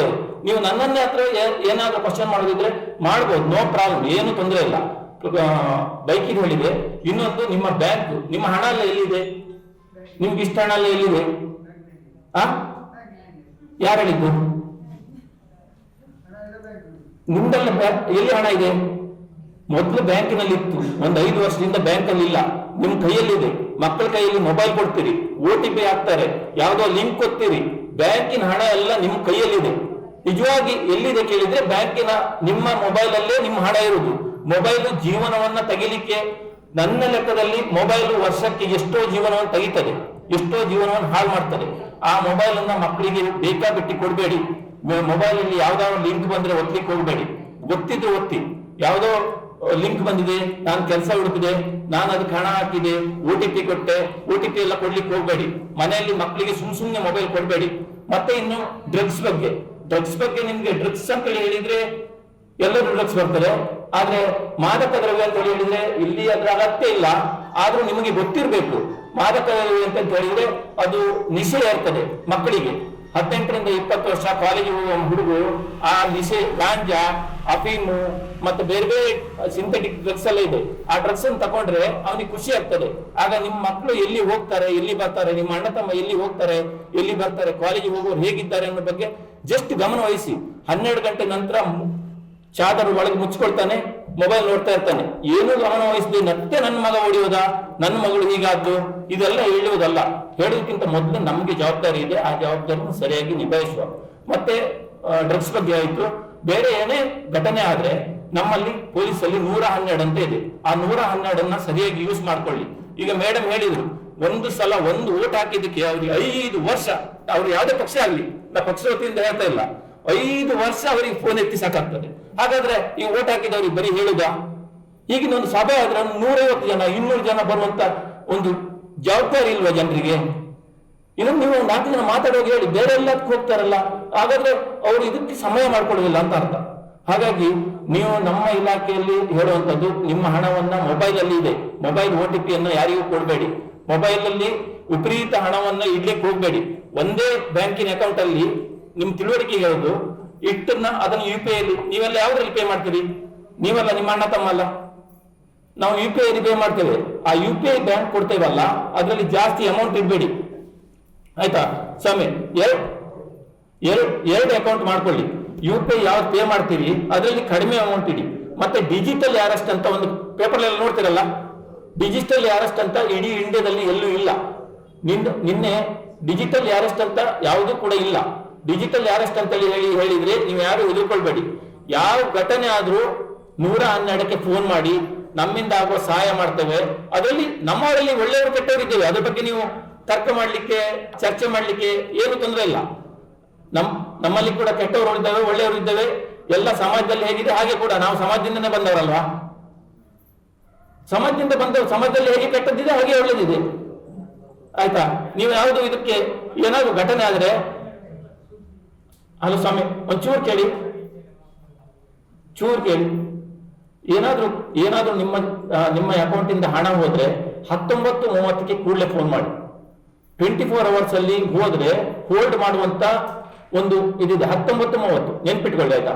ನಿಮ್ಮ ಮಕ್ಕಳಿಗೆ ಹೇಳಿ 19:30 ನಂಬರಿಗೆ ಕಾಲ್ ಮಾಡಿದ್ರೆ ಅವ್ರು ಸ್ವಲ್ಪ ಹೊತ್ತು ಜಾಸ್ತಿ, ಅಂದ್ರೆ ಇಡೀ ಇಂಡಿಯಾದ ಕಾಲ್ ಹೋಗ್ತಾ ಇರ್ತದೆ, ಅದಕ್ಕೆ ಅದು ಸ್ವಲ್ಪ ಜಾಸ್ತಿ ಹೊತ್ತು ತಗೊಳ್ತದೆ. ನಿನ್ನೆ 6 ಲಕ್ಷ ಒಬ್ಬರಿಗೆ ಹೋಗಿದೆ. 6 ಲಕ್ಷ ಹೋದವರು ಏನ್ ಮಾಡುದು ಅಂತ ಬಂದ್ರು, ನಂದು 6 ಲಕ್ಷ ಹೋಯ್ತಂತ.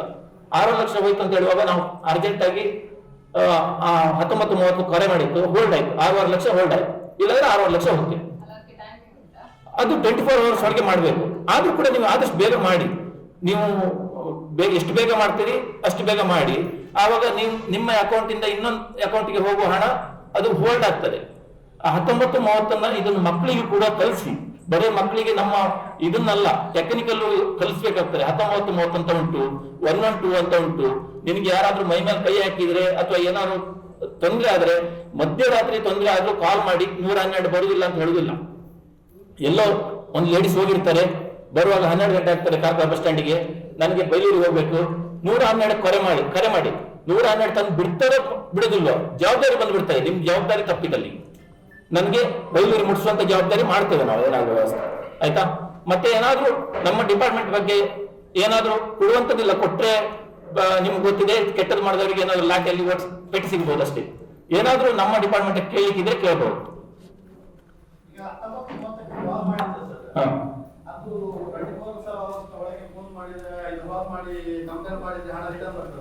ಹೋಲ್ಡ್ ಆಗ್ತದೆ, ಲೀನ್ ಅಮೌಂಟ್ ಅಂತ ಬರ್ತದೆ. ಅಲ್ಲಲ್ಲ, ನಾನು ವಿದಿನ್ 2 hours ಅಲ್ಲಿ 56,000 ಹೋಗಿತ್ತು, ಅದರಲ್ಲಿ 6,000 ವಾಪಸ್ ಬಂತು, 15,000 ಇಷ್ಟವರೆಗೆ ಬರಲಿಲ್ಲ. ಕೇಸ್ ಹಾಕಿದ್ದೇನೆ. ಕೇಸ್ ನೀವು ಹಾಕಿದ 60 ಲಕ್ಷ ಮೊನ್ನೆ ಅರ್ಜಿ ಹೋಗಿದೆ, ಒಂದು ಅರ್ಜಿ 60 ಲಕ್ಷ ಒಮ್ಮೆ ಹೋದ್ಮೇಲೆ ಅಕೌಂಟಿಗೆ ಹೋದ್ಮೇಲೆ ಅವ್ರು ಹಿಡ್ಕೊಂಡು ಬಂದ್ರೆ ಫೈನಾನ್ಸಿಯಲ್ ಫ್ರಾಡ್ ಮಾಡೋರಿಗೆ ಭಾರಿ ಸುಲಭ ಇದೆ ನಮ್ಮ ಕಾನೂನು. ಫೈನಾನ್ಸಿಯಲ್ ಫ್ರಾಡ್ ಮಾಡಿದ್ರೆ ಅವನಿಗೆ ನೋಟಿಸ್ ಕೊಟ್ಟು ಬಿಡಬೇಕು ಅಂತ ಪರಿಸ್ಥಿತಿ ಇದೆ. ಅದಕ್ಕೋಸ್ಕರ ಏನ್ ಮಾಡ್ಬೇಕಂತ ಹೇಳಿದ್ರೆ, ಈಗ ಮೊನ್ನೆಯಿಂದ ಜುಲೈಯಿಂದ ಶುರು ಮಾಡಿದ್ದಾರೆ. ನಿಮ್ಗೆ ಹಾಗೆ ಹಣ ಹೋದ್ರೆ ಕೂಡಲೇ 50,000ಕ್ಕಿಂತ ಒಂದೇ ಸಲ ತೆಗಿಲಿಕ್ಕೆ ಬಿಡ್ತಾ ಇಲ್ಲ. ಈಗ ಮೊನ್ನೆ ಜುಲೈಯಿಂದ ಸ್ಟಾರ್ಟ್ ಮಾಡಿದ್ದಾರೆ. ಆದ್ರಿಂದ ಸ್ವಲ್ಪ ಜನರ ಹಣ ಉಳಿತಾ ಉಂಟು. ಅಲ್ಲ, ನಾನು ಇಮಿಡಿಯೇಟ್ 193 ಕಂಪ್ಲೇಂಟ್ ಮಾಡಿದ್ದೇನೆ. 2 hours ಒಳಗೆ ನೀವು ಹೇಳಿದ ಸರಿ, 1.5 ವರ್ಷದ ಹಿಂದೆ ಆಗಿದೆ. ಈಗ ಕಾನೂನು ಚೇಂಜ್ ಮಾಡಿದ್ದಾರೆ ಸ್ವಲ್ಪ. ನಮ್ಮ ಇಂಡಿಯನ್ ಗವರ್ಮೆಂಟ್ ಕಾನೂನ ಅದನ್ನ ಹೋಲ್ಡ್ ಇಟ್ಟಿದ್ದಾರೆ. ಮತ್ತೆ ಇನ್ನೊಂದು ಬರ್ತಾರೆ ಇನ್ನು ಮೊಬೈಲ್ ಅಲ್ಲಿ. ನೀವು ಯಾರಿಗಾದ್ರೂ ಹಣ ಕಳಿಸಿದ್ರೆ ಒಂದು 5 ಗಂಟೆ ಬಿಟ್ಟು ಮತ್ತೆ ನಿಮ್ಗೆ ಕ್ಯಾನ್ಸಲ್ ಅಥವಾ ಅದನ್ನ ಇದು ಮಾಡುವಂತ ಬರ್ತಾರೆ ಅಂತ ಹೇಳ್ತಾ ಇದ್ದಾರೆ. ಇಷ್ಟು ದೊಡ್ಡ ಫ್ರಾಡ್ ಶಾಪ್ ನಡೀತಾ ಉಂಟು. ಸೈಬರ್ ಎಂತ ಮಾಡ್ತಾ ಉಂಟು? ನೀವು ಹಿಡಿಲೇಬೇಕಲ್ಲ, ಎಂತೆಂತ ಕೇಸ್ ಹಿಡಿಯುವಾಗ ಇದನ್ನ ಹಿಡಿಬೇಕಲ್ಲ. ಒಂದು ನಿಮಿಷ, ಇದು ಎಲ್ಲಿಂದ ಆಗ್ತದೆ ಅಂತ ಗೊತ್ತಿರ್ತದೆ ನಿಮಗೆ? ನೋಡಿ, ಮ್ಯಾನ್ಮಾರ್ನಲ್ಲಿ ಅಥವಾ ಫಿಲಿಪೈನ್ಸ್ ನಲ್ಲಿ ಅಥವಾ ಚೈನಾದಲ್ಲಿ ಅಥವಾ ಛತ್ತೀಸ್ಗಢದಲ್ಲಿ ಕೂತ್ಕೊಂಡು ಹಿಡಿಬೇಕಂತ ಹೇಳಿದ್ರೆ ನಿಮ್ಮ ಮೊಬೈಲ್ ನಂಬರ್ ಇಂದ ಮಾಡ್ತಾ ಇಲ್ಲ. ಹಿಡಿಬೇಕಂತ ಹೇಳಿದ್ರೆ ಒಂದು ನಿಮ್ಗೆ ಅಂತ ದೊಡ್ಡ ಫ್ರಾಡ್ ಆದ್ರೆ, ಈಗ 1 ಕೋಟಿನಲ್ಲಾದ್ರೂ ಸ್ವಲ್ಪ ಕಷ್ಟಪಡ್ತಾರೆ. ಮತ್ತೆ ಏನ್ ಮಾಡ್ಲಿಕ್ಕೆ ಆಗ್ತದೆ? ನೀವು ಒಮ್ಮೆ ಕೈಯಿಂದ ಕೊಟ್ಕೊಂಡು ಹೋಯ್ತು, ನಿಮ್ಮ ಆಪ್ಷನ್ ನಿಮ್ಗೆ ಕೇಳ್ತದೆ, ಅದು OTP ಕೊಡ್ಬೇಕಾ ಬೇಡವಾ ಅಂತ. ಕೊಡೋದು ನೀವಲ್ಲ OTP. ಆದಷ್ಟು ಕೊಡಿ. ತಪ್ಪು ಈಗ ನೋಡಿ ನಂದು OTP ಅಂತಲ್ಲ, ಆಟೋಮೆಟಿಕ್ ಹೋದಂತಂದು. ಆಟೋಮೆಟಿಕ್ ಅದು ಬ್ಯಾಂಕಿನ ಜವಾಬ್ದಾರಿ ಮಾಡ್ತಾ ಇದ್ದಾರೆ. ಈಗ ಬ್ಯಾಂಕಿನ ಜವಾಬ್ದಾರಿ ಮಾಡ್ತಾ ಇದ್ದಾರೆ. ಅಲ್ಲ ಈಗ ಅದು ಕೇಸ್ ಹಾಕಿದ್ದು ಉಂಟು, ಈಗ ನಡೀತಾ ಉಂಟು. ಹೌದು. ಅಲ್ಲ ಆಟೋಮೆಟಿಕ್ ಹೋದದ್ದು. ಬೇರೆಯವರಾದ್ರೆ ಗೊತ್ತಿದ್ದು ನಮ್ದು ಯಾವ್ದು ಹೋಗ್ಲಿಲ್ಲ. ಲಿಂಕ್ ಕೊಟ್ಟಿದ್ರೆ ಹೋಗ್ತದೆ. ನಾನು ಅಷ್ಟು ಕರೆಕ್ಟ್ ಲಿಂಕ್ ಹೋಗ್ತಿಲ್ಲ. ನಂದು ಟಪಟಪ ಮೆಸೇಜ್ ಬರುವಾಗ ಇಮಿಡಿಯೇಟ್ ನೋಡಿ ಅದನ್ನು ಕೂಡಲೇ. ಮತ್ತೆ ಉಡುಪಿ ಜಿಲ್ಲೆಯಲ್ಲಿ ಮೊಬೈಲ್ ಅಲ್ಲಿ ಕಟ್ಟುವಂತ ಹಣ ನೀವು ಟ್ರಿಪಲ್ ಹೋದ್ರೆ ಫೈನು ಮೊಬೈಲ್ ಅಲ್ಲಿ ಬರಲಿಲ್ಲ, ಆನ್ಲೈನ್ ಅಲ್ಲಿ ಬರಲಿಲ್ಲ, ಆಫ್ಲೈನ್ ಮಾತ್ರ ಇದೆ. ಆನ್ಲೈನ್ ಬಂದ್ರೆ ಯಾರು ಕೂಡ ಆನ್ಲೈನ್ ಲಿಂಕ್ ಒತ್ತಬೇಡಿ, ಆಯ್ತಾ? ದಯವಿಟ್ಟು ಆನ್ಲೈನ್ ಲಿಂಕ್ ಒತ್ತಬೇಡಿ. 500 ರೂಪಾಯಿ ಕಟ್ಟಲಿಕ್ಕಿದ್ರೆ ಸ್ಟೇಷನ್ ಹೋಗಿ ಕಟ್ಟಿದ್ದಾರೆ, ನಿಮಗೆ ಒಂದು ರಿಸಿಪ್ಟ್ ಕೊಡ್ತಾರೆ. ಏನಾದ್ರು ಪ್ರಶ್ನೆ ಕೇಳಲಿಕ್ಕಿದ್ರೆ ಕೇಳ್ಬೋದು. ನನಗೆ ಆ ಥರ ಆಗ ನಾನು ಹೇಳ್ತೇನೆ, ಇಲ್ಲ ಅಧಿಕಾರಿಗಳಿಗೆ ತಿಳಿಸ್ತೇನೆ.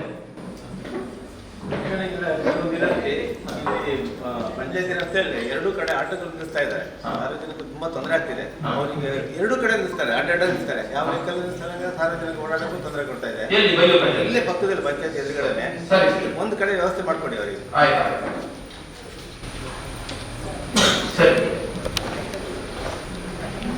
ನಿಮ್ಮ ಇಲಾಖೆಗೆ ಸಂಬಂಧ ಈಗ ನೀರಲ್ಲಿ ನಮ್ಮ ವಾರ್ಡಲ್ಲಿ 5 ಕಡೆ 2-3 ವರ್ಷದಿಂದ 5 ಕಡೆ ಕಳ್ಳತನ ಆಗಿದೆ.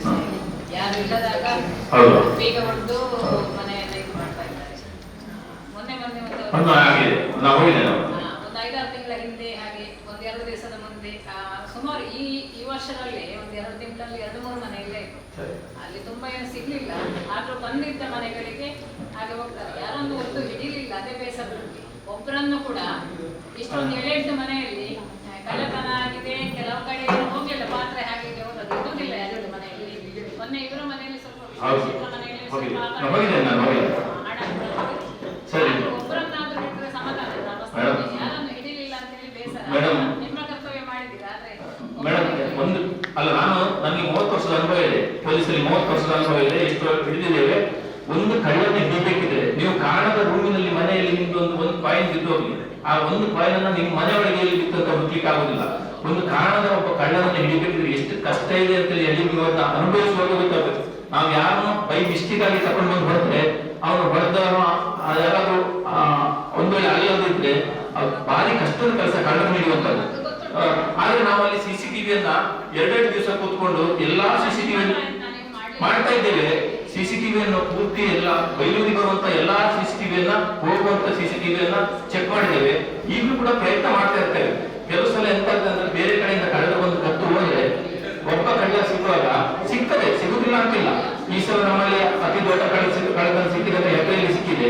ಇಲ್ಲಿ ಸಿಗಲಿಲ್ಲ, ಅದು ನಮ್ಗೆ ನೀವು ಹೇಳೋದ್ರಿಂದ ನಮ್ಮ ಆಫೀಸರ್ ನಮ್ಮನ್ನು ಕೂರ್ತಾರೆ. ಅದು ಹೇಳ್ತೇವೆ.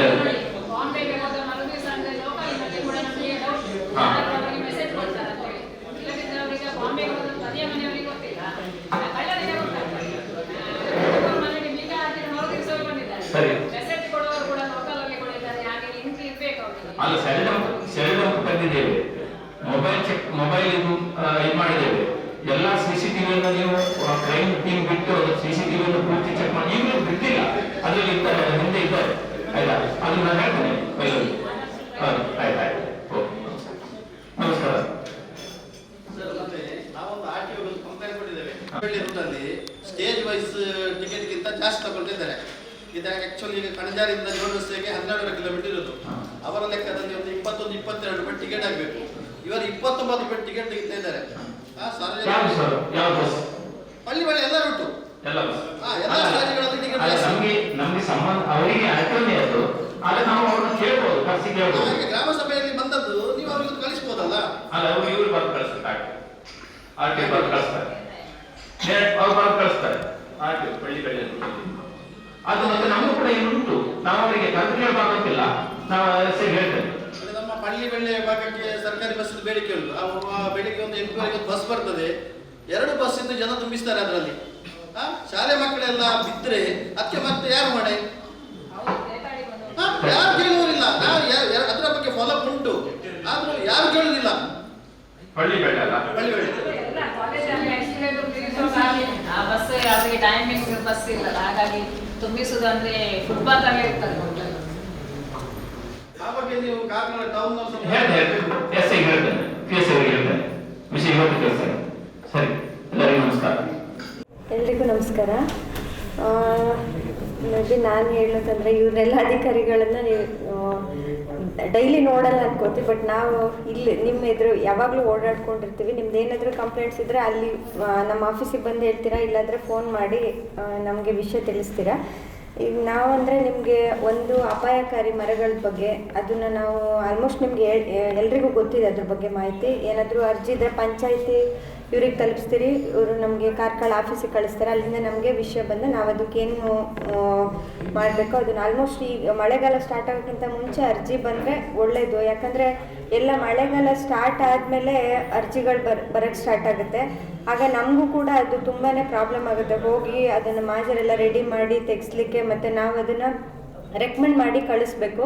ಸೊ ಅದು ನಿಮಗೂ ಕೂಡ ತುಂಬ ಕಿರಿಕಿರಿ ಆಗುತ್ತೆ, ಟೈಮ್ ತೊಗೊಳುತ್ತೆ. ಸೊ ಹಾಗಾಗಿ ನಿಮಗೆ ಮನೆ ಹತ್ರದಾಗಿರಲಿ ಅಥವಾ ರೋಡ್ ಸೈಡ್ ಆಗಿರಲಿ ಅಥವಾ ಲೈನ್ ಮೇಲೆ ಈ ಥರದ್ದು ಎಲ್ಲೇ ಇದ್ರೂ ನೀವು ಬೇಗನೆ ಅರ್ಜಿಗಳನ್ನು ಪಂಚಾಯತಿಯವರಿಗಾರೆ ಅಥವಾ ನಮ್ಮ ಆಫೀಸಿಗೆ ಡೈರೆಕ್ಟಾಗಿ ಕೊಟ್ಟರು ನಡೆಯುತ್ತೆ. ನೀವು ಅದನ್ನು ಬೇಗ ಮಾಡಿದ್ರೆ ನಮಗೂ ಅನುಕೂಲ ಪ್ಲಸ್ ನಿಮಗೂ ಅನುಕೂಲ. ಇನ್ನೊಂದಂದರೆ ಮತ್ತು ಬೆಳೆ ಪರಿಹಾರ ಇದೆ. ಪ್ರಾಣಿಗಳಿಂದ ನೀವು ಕಾಡು ಸೈಡಲ್ಲಿ ಯಾರ್ದಾರು ಗದ್ದೆಗಳಿದ್ರೆಲ್ಲ ಕಾಡು ಕೋಣದ್ದು ನೀರೇ ಸೈಡೆಲ್ಲ ತುಂಬ ಇದೆ. ಹಾಗೆ ಆ ಕಡೆ ಪಳ್ಳಿ ಆ ಕಡೆ ಇರ್ಬೋದು, ಬಟ್ ನಂದು ನೀರೇ ಗಸ್ತು. ಸೊ ಅಲ್ಲಿ ನಿಮಗೆ ಆ ಥರ ತೊಂದರೆ ಆಯಿತು ಅಂದರೆ ನೀವು ಇಮಿಡಿಯೇಟ್ ಫೋಟೋಗಳನ್ನು ತೆಗೆದು ನಮಗೆ ಒಂದು ಅರ್ಜಿ ಕೊಟ್ಟರೆ ನಾವು ಮೇಡಮ್ ಪರಿಹಾರ ಅದು ಕ್ವಿಂಟಲ್ಲಿಗೆ ಅಂಥೇಳಿ ಕೊಡ್ತಾ ಇದ್ದೀವಿ ಮೇಡಮ್. ಅದು ಎಕರೆ ಅಂತ ಬರೋದಿಲ್ಲ, ಕ್ವಿಂಟಲ್ಗೆ ಅಂದರೆ ಅದು ಇದರಲ್ಲಿ 2,000 ಚಿಲ್ಲರೆ, ಅದು ಗ್ರಾಮಕ್ಕೆ ನಗರಕ್ಕೆ ಆ ಥರ ಇದೆ. ಅದನ್ನು ನಾವು ಎಷ್ಟು ಎಕರೆ ಬೆಳೆದಿದ್ದಾರೆ ಅದರಲ್ಲಿ ಎಷ್ಟು ಹಾಳಾಗಿದೆ ಅಂಥೇಳಿ ನೋಡ್ತೀವಿ. ಅಂದರೆ ಎಕರೆ ಫುಲ್ ಕೊಡೋದಿಲ್ಲ, ಅಲ್ಲಿ ಎಷ್ಟು ಭಾಗದಲ್ಲಿ ಹಾಳಾಗಿದೆ ಅದನ್ನು ನೋಡಿಕೊಂಡು ಅದನ್ನೊಂದು ಅಂದಾಜು ಮಾಡಿ ಅದಕ್ಕೆ ನಾವು ಕ್ವಿಂಟಲ್ಲಿಗೆ ಅದನ್ನು ಕನ್ವರ್ಟ್ ಮಾಡ್ಕೊಂಡು ಕೊಡ್ತೀವಿ.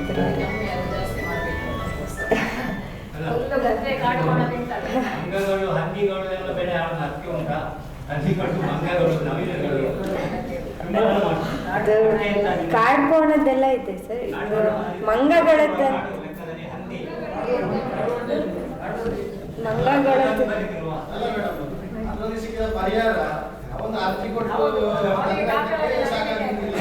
ಇಲ್ಲ, ಇವಾಗೆಲ್ಲ ಆನ್ಲೈನ್ ಮಾಡಿದಾರಲ್ವಾ, ಅಲ್ಲೇ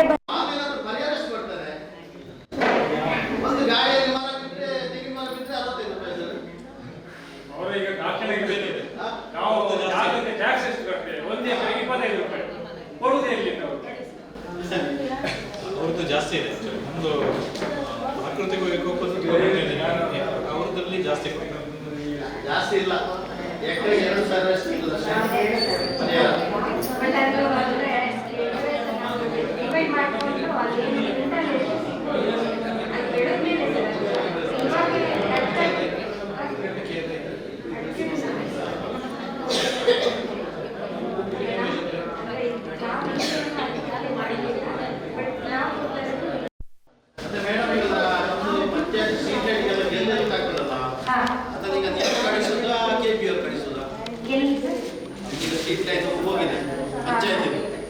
ಕಂಡಪಟ್ಟೆ ಅದು ಆಗಿ ಕರೆಂಟ್ ಜಾಸ್ತಿ ಇರ್ತದೆ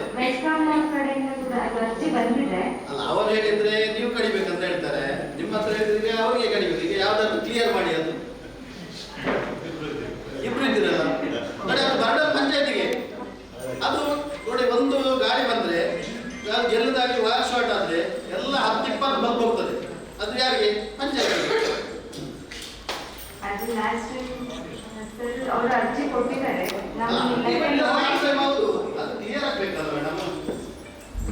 ನಾವು ಮಾತಾಡಿದ್ವಿ. ಈಗಿನ ಬಂದಿರೋದು ಅರ್ಜಿಗಳನ್ನ ಆಫೀಸಿಗೆ ಕಳಿಸಿರ್ತೀವಿ. ಪಂಚಾಯತಿಗಲ್ಲ ಈಗ ಪಳ್ಳಿ ಕ್ರಾಸ್ ಅದೊಂದು ಪೂರ್ತಿ ಬೆಂಡಾಗಿದೆ ಬರ ಪಳ್ಳಿ ಕ್ರಾಸ್ ಕೆಳಗೆ ತುಂಬಾ ಫುಲ್ ಮರ ಬಾಗಿದೆ. ಈಗ ಗಾಡಿಯಲ್ಲಿ ಹೋಗುವವರ ಮೇಲೆ ಬೀಳ್ತದೆ. ಸದ್ಯ ಹೋದ್ಸಲ ನಾನು ಆ ಮರ ಅರ್ಜಿ ಕೊಡುವಾಗ ಅದರೊಟ್ಟಿಗೆ ಸೇರಿಸಿದೆ. ನಾ ಮರ ಕೂಡ ಇಲ್ಲ ಮೇಡಮ್, ಅದು ಕೂಡ ನಾನು ಹೇಳಿದ್ದೀನಿ. ನಾಳೆ ಇದು ಗೋಳಿ ಮರ ಈ ಮರಕ್ಕೆ ಬೆಟ್ಟಾಗಿದೆ, ಅದೇ ಅವತ್ತು ಹೇಳಿದ್ವಿ. ಈ ಮಳೆಗಾಲಕ್ಕೆ ಬೀಳ್ತದೆ. ಈಗ ಗಾಡಿ ಟೂ ವೀಲರ್ ಅವ್ರ ಮೇಲೆ ಬೀಳ್ತದೆ. ನಾವು ಬೇರೆ ಸಂಡೆ ಒಳಗೆ ಅದು ಗೋಳಿ ಮರದ್ದೆಲ್ಲ ತೆಗಿತೀವಿ. ಆ ಟೈಮಲ್ಲಿ ಅದೆಲ್ಲ ಫುಲ್ ಅಡಿ ಇರಲಿ, ಬೇರೆ ಎಲ್ಲ ಬಿಟ್ಟಿದೆ. ಈ ಸಲ ತುಂಬ ಬೆಟ್ಟಾಗಿದೆ. ಅದೊಂದು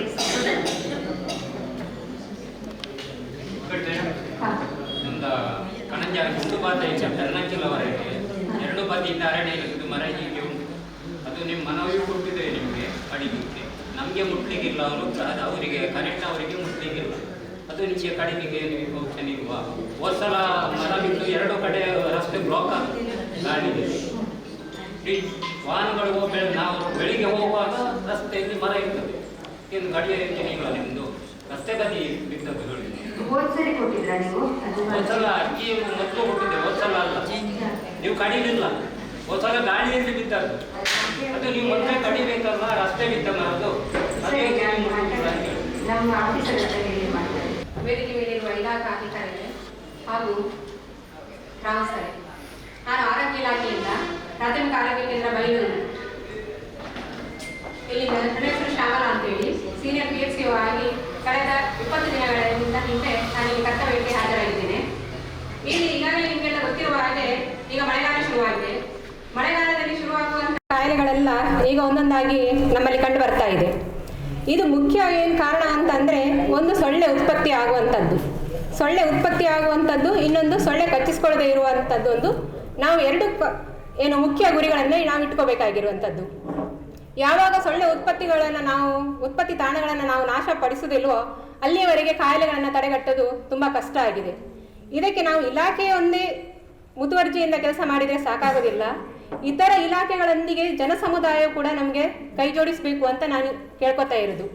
ಯಾಕೆಂದರೆ ನಾವೊಂದು ಇಲಾಖೆಯವರು ಬಂದು ಒಂದು ಮಾಹಿತಿ ಅಂತ ಕೊಡ್ಬೋದು, ಆದರೆ ಆ ಜನ ಸಮುದಾಯ ಏನು ಅಂತಂದರೆ ಆ ಮಾಹಿತಿಗಳನ್ನು ಏನು ತಗೋತೀರಿ, ನೀವು ಪಡ್ಕೊಂಡಿರ್ತೀರಿ, ಅದನ್ನು ಅನುಷ್ಠಾನಕ್ಕೆ ತರುವಂಥದ್ದು ನಿಮ್ಮ ಮನೆಗಳಲ್ಲಿ ಮಾಡಬೇಕಾಗಿರುವಂಥದ್ದು. ನಾವು ನೀವು ಬೇರೆ ಕಡೆಗೆ ಹೋಗಿ ಮಾಡಿ ಅಂತ ಹೇಳ್ತಾ ಇಲ್ಲ.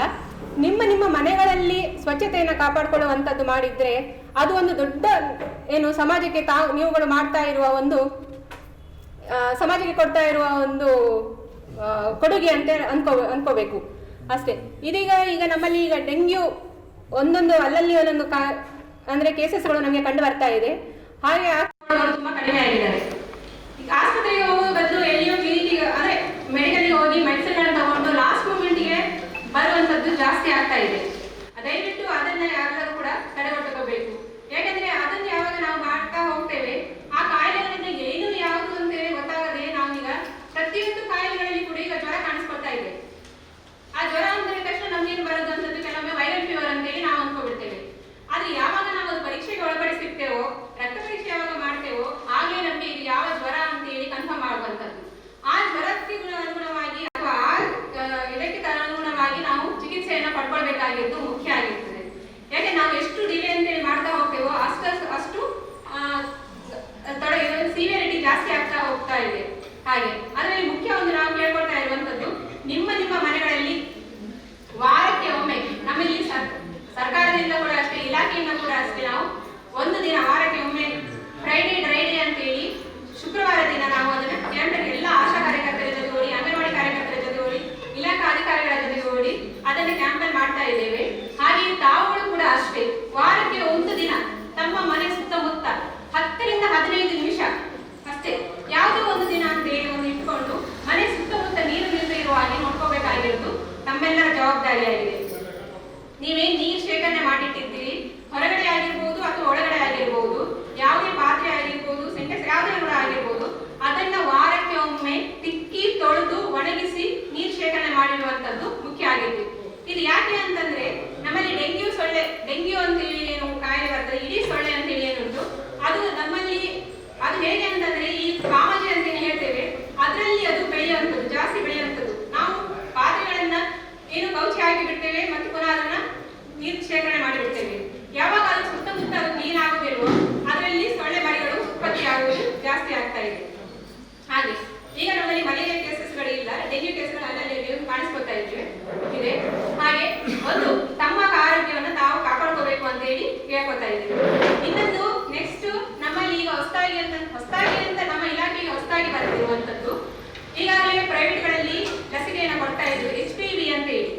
HPV ಗರ್ಭಕಂಠದ ಕ್ಯಾನ್ಸರ್ ತಡೆಗಟ್ಟಲಿಕ್ಕೆ HPV ಲಸಿಕೆಯನ್ನ ನಾವು 14 ವರ್ಷದಿಂದ 15 ವರ್ಷದವರೆಗಿನ ಮಕ್ಕಳಲ್ಲಿ ಹೆಣ್ಣು ಮಕ್ಕಳಿಗೆ ಕೊಡ್ತಾ ಇದ್ವಿ. ಹಾಗೆ ನಮ್ಮಲ್ಲಿ ಉತ್ತಮವಾಗಿ ಜನಸ್ಪಂದನೆ ದೊರೆತಿದೆ.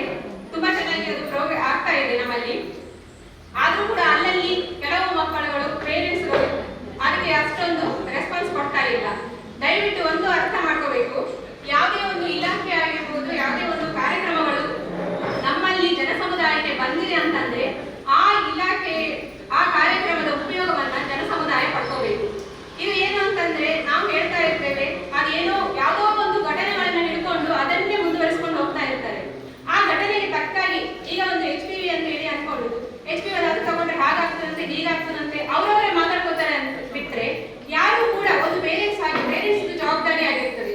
ನನ್ನ ಮಗುವಿಗೆ ಈ ತರ ಹೇಳ್ತಾ ಇದ್ದಾರೆ, ಇಂಜೆಕ್ಷನ್ ತಗೋಬೇಕು ಅಂತ ಹೇಳ್ತಾ ಇದ್ದಾರೆ, ಇಲಾಖೆಯಿಂದ ಹೇಳ್ತಾ ಇದ್ದಾರೆ, ಆಶಾ ಕಾರ್ಯಕರ್ತರಿಗೆ ಹೇಳ್ತಾ ಇದ್ದಾರೆ, ಅಥವಾ ಯಾರು ಒಂದು ಮಾಹಿತಿ ಕೊಟ್ಟಾಗ ಅವ್ರ ಕಿವಿಗೆ ಏನೋ ಬಿದ್ದಿರ್ತದೆ, ಅದನ್ನು ನಮ್ಮಲ್ಲಿ ಒಂದು ಫೋನ್ ಮುಖಾಂತರವೂ ಆಗ್ಬೋದು, ಎಲ್ಲರಿಗೂ ರೆಸ್ಪಾನ್ಸ್ ಮಾಡ್ತೇವೆ.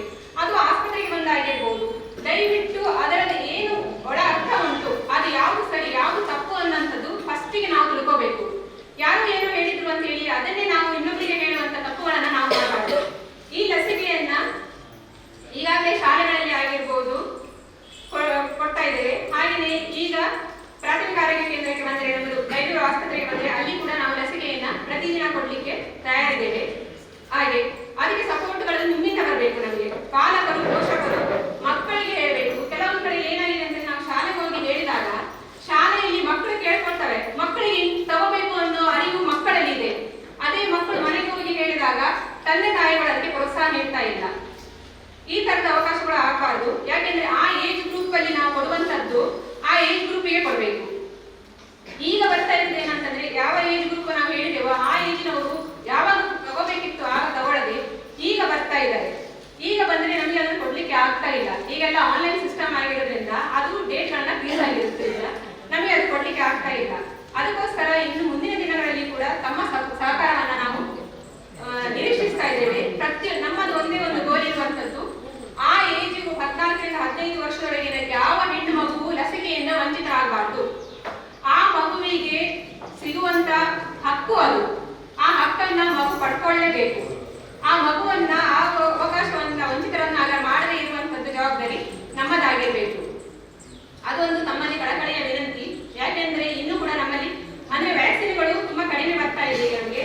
ಅದಕ್ಕೋಸ್ಕರ ನಾಳೆ ದಿವಸ ವ್ಯಾಕ್ಸಿನ್ಗಳನ್ನ ನೀವು ನಮ್ಮಲ್ಲಿ ಬಂದ್ರೆ ನಾವು ಇಷ್ಟು ಅಂತ ಹೇಳ್ಬೋದು. ಅದಕ್ಕೆ ಆದಷ್ಟು ಬೇಗ ವ್ಯಾಕ್ಸಿನ್ಗಳು ಯಾರು ಲಸಿಕೆ ಪಡೆಯಲಿಲ್ಲೋ ಹೆಣ್ಣು ಮಕ್ಕಳ ಇದ್ದವರು ಅವರು ಲಸಿಕೆ ಪಡೆಯುವಂತೆ ಪ್ರೋತ್ಸಾಹಿಸಬೇಕು ಅಂತ ಹೇಳಿ ವಿನಂತಿ ಮಾಡ್ಕೊತಾ ಇದ್ದೇವೆ. ಇನ್ನೊಂದು, ಮಳೆಗಾಲ ಇದರಿಂದ ಈಗಾಗಲೇ ವಾಂತಿ ಭೇದಿಗಳು ಅಲ್ಲಲ್ಲಿ ಶುರುವಾಗಿದೆ. ಅಷ್ಟೇ ನೀರು ಕಲುಷಿತ ಆಗ್ತಾ ಇದೆ. ನೀರನ್ನ ಆದಷ್ಟು ಕುದಿಸಿ ಆರಿಸಿ ಕುಡಿಯುವಂತದ್ದು ಮಾಡಬೇಕಾಗಿರುವಂತದ್ದು. ಹಾಗೆ ಸ್ವಚ್ಛ ನೀರನ್ನ ಉಪಯೋಗಿಸಬೇಕಾಗಿರುವಂತದ್ದು.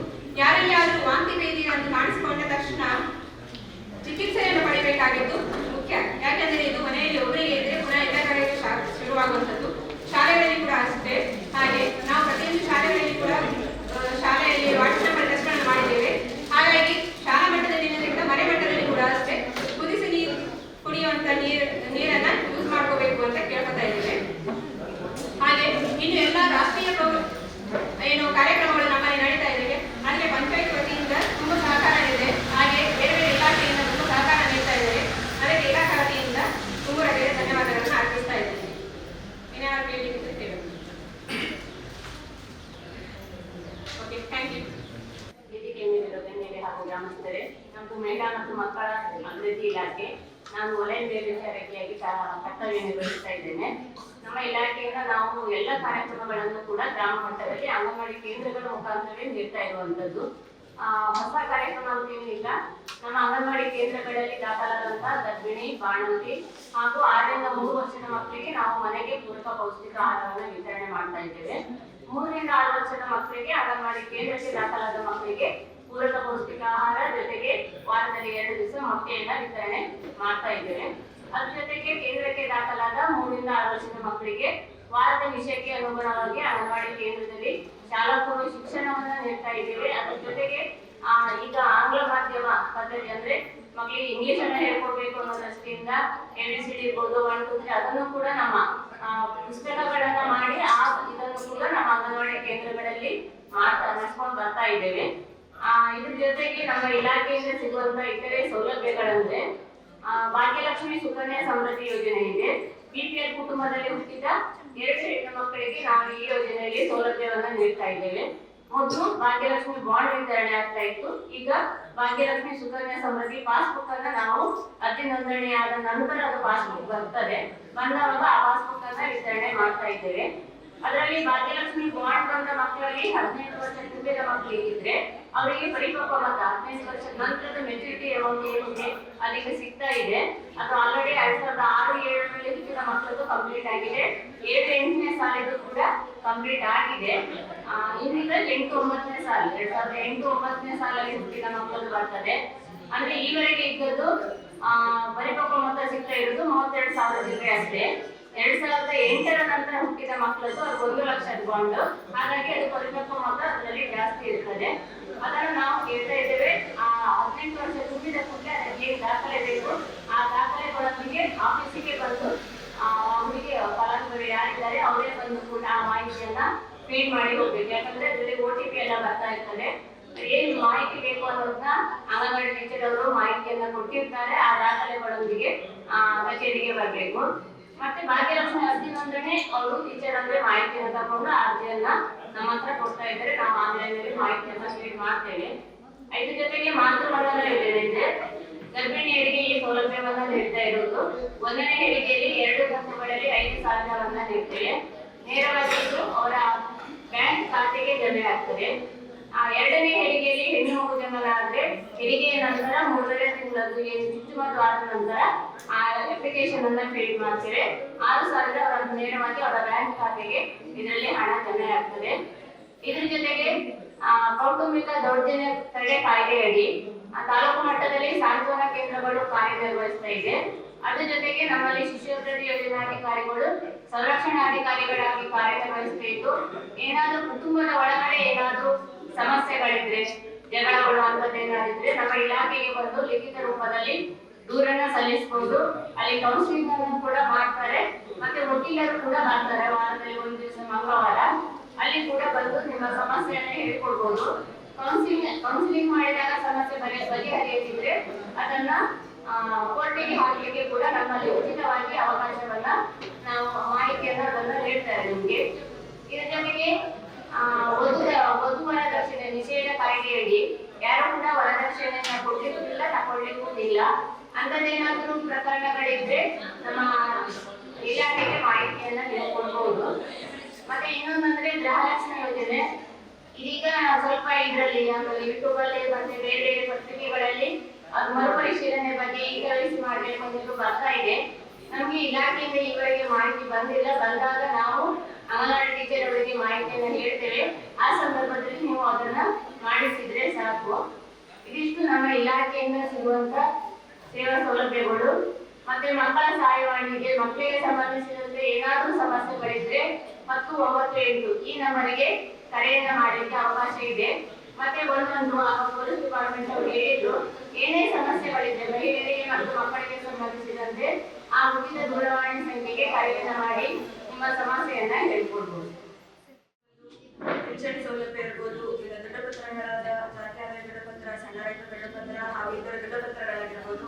ಹಾಗೆ ಏನಾದರೂ ಪ್ರಾಕೃತಿಕ ವಿಕೋಪದಲ್ಲಿ ಹಾನಿ ಆಗಿದ್ರೆ ಅದಕ್ಕೆ ಪರಿಹಾರ ಧನ ಆಗಿರ್ಬೋದು.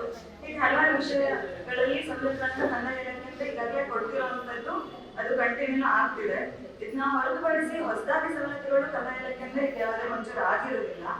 ಅದರಿಂದ ನಿಮ್ಮಿಂದ ಏನಾದರೂ ಹೊಸದಾಗಿ ಕೇಳುವಂತದ್ದಿದ್ರೆ ಡೌಟ್ ಇದ್ರೆ ಕೇಳ್ಬೋದು. ಅವಕಾಶಕ್ಕಾಗಿ ಧನ್ಯವಾದಗಳು.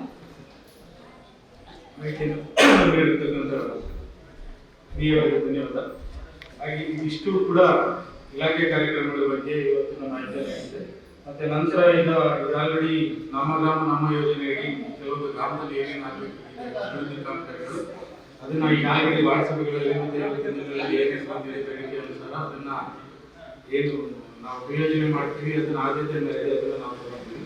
ನೆಕ್ಸ್ಟು ಸರ್ಕಾರದ ಯಾವ್ದಾದ್ರು ಕೆಲವೊಂದು ಈಗ ಸಾಕಷ್ಟು ಮಾಹಿತಿಯನ್ನು ನೀಡಿದ್ರು ಮತ್ತೆ ಬೇರೆ ಬೇರೆ ಇಲಾಖೆಗಳಿಂದ ಕೂಡ ಏನಾದರೂ ಫಲಾನುಭವಿಯಾಗಿ ಆಯ್ಕೆ ಆಗಬೇಕಾಗಿರುತ್ತೆ ಅಥವಾ ಅರ್ಜಿಯನ್ನು ಕೊಡುವಂತದ್ದಿದ್ರೆ ಯಾರು ತಂದಿದ್ರೆ ದಯವಿಟ್ಟು ಕೊಡಿ, ಅದನ್ನ ತಗೊಂತೀವಿ.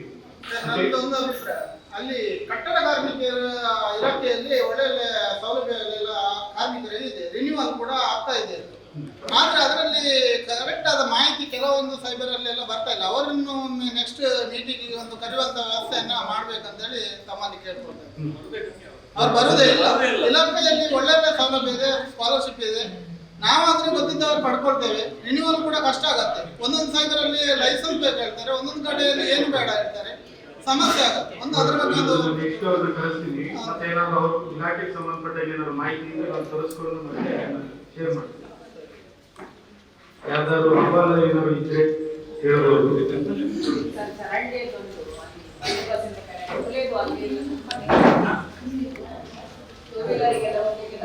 ದೊಡ್ಡ ಗಾಡಿಯಲ್ಲಿ ಹೋಗ್ತಾರೆ, ಇಷ್ಟು ನೀರು ಮೊನ್ನೆ ಕೂಡ ಅದು ಬೈಲಿಗೆ ಅದನ್ನು ಬಿಡಿಸಿಕೊಳ್ಬೇಕು.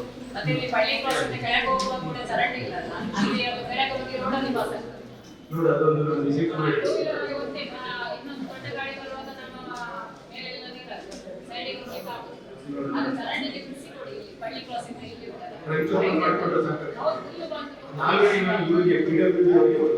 ಅಲ್ಲ ಎಲ್ಲ ಕಡೆ ಉಂಟು, ಎಲ್ಲ ಕಡೆ ಅಂದ್ರೆ ಸ್ವಲ್ಪ ಹೋಗ್ತದೆ. ಅಲ್ಲಿ ಒಂದು ಕಡೆ ನೋಡಿ ರೈಲು ಉಂಟು, ಅಲ್ಲಿ ನಿಲ್ತಾರೆ ಆ ಟೂ ವೀಲರ್ ಅಲ್ಲಿ ಮಳೆ ಬರುವಾಗ ನೀವು ಹೋಗಿ, ಮಳೆ ಬರುವಾಗ ಗೊತ್ತಾಗ್ತದೆ. ಕಮ್ಯುನಿಕೇಟ್ ಮಾಡ್ತೀನಿ.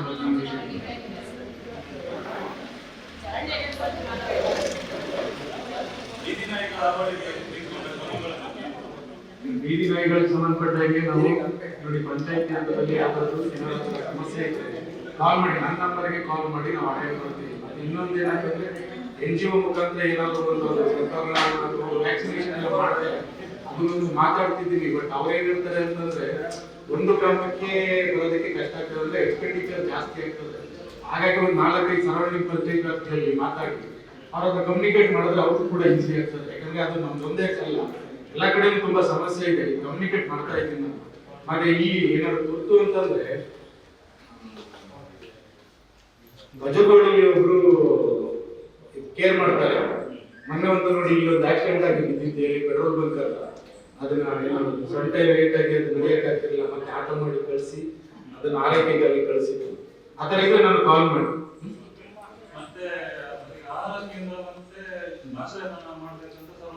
ಹೌದು. ಅದಂತಂದ್ರೆ ಈಗ ಏನಂತಂದ್ರೆ ನಾವು ನಮ್ಮ ಪಂಚಾಯತಿ ಹತ್ರದಲ್ಲಿ ನಾವು ಕೆಲವೊಂದು ಮಾಡ್ಕೋಬೇಕಾಗ್ತದೆ. ಈಗ ಕೆಲವೊಂದು ಏನಾಗ್ತದೆ ಜಾಸ್ತಿ ಅಂತಂದಾಗ ಏನಾಗ್ತದೆ ಜಾಗ ಐಡೆಂಟಿಫೈ ಮಾಡಬೇಕು, ಅದಕ್ಕೆ ಬೌಂಡ್ರಿ ಫಿಕ್ಸ್ ಮಾಡಬೇಕು, ಆ ಥರ ಎಲ್ಲ ಇದೆ. ಕೆಲವೊಂದು ಕಂಡೀಷನ್ಸ್ ಗಳೆಲ್ಲ ಇದೆ, ಮತ್ತೆ ಜಾಗ ಐಡೆಂಟಿಫೈ ಅದನ್ನು ನಾವು ಮಾಡ್ತೀವಿ.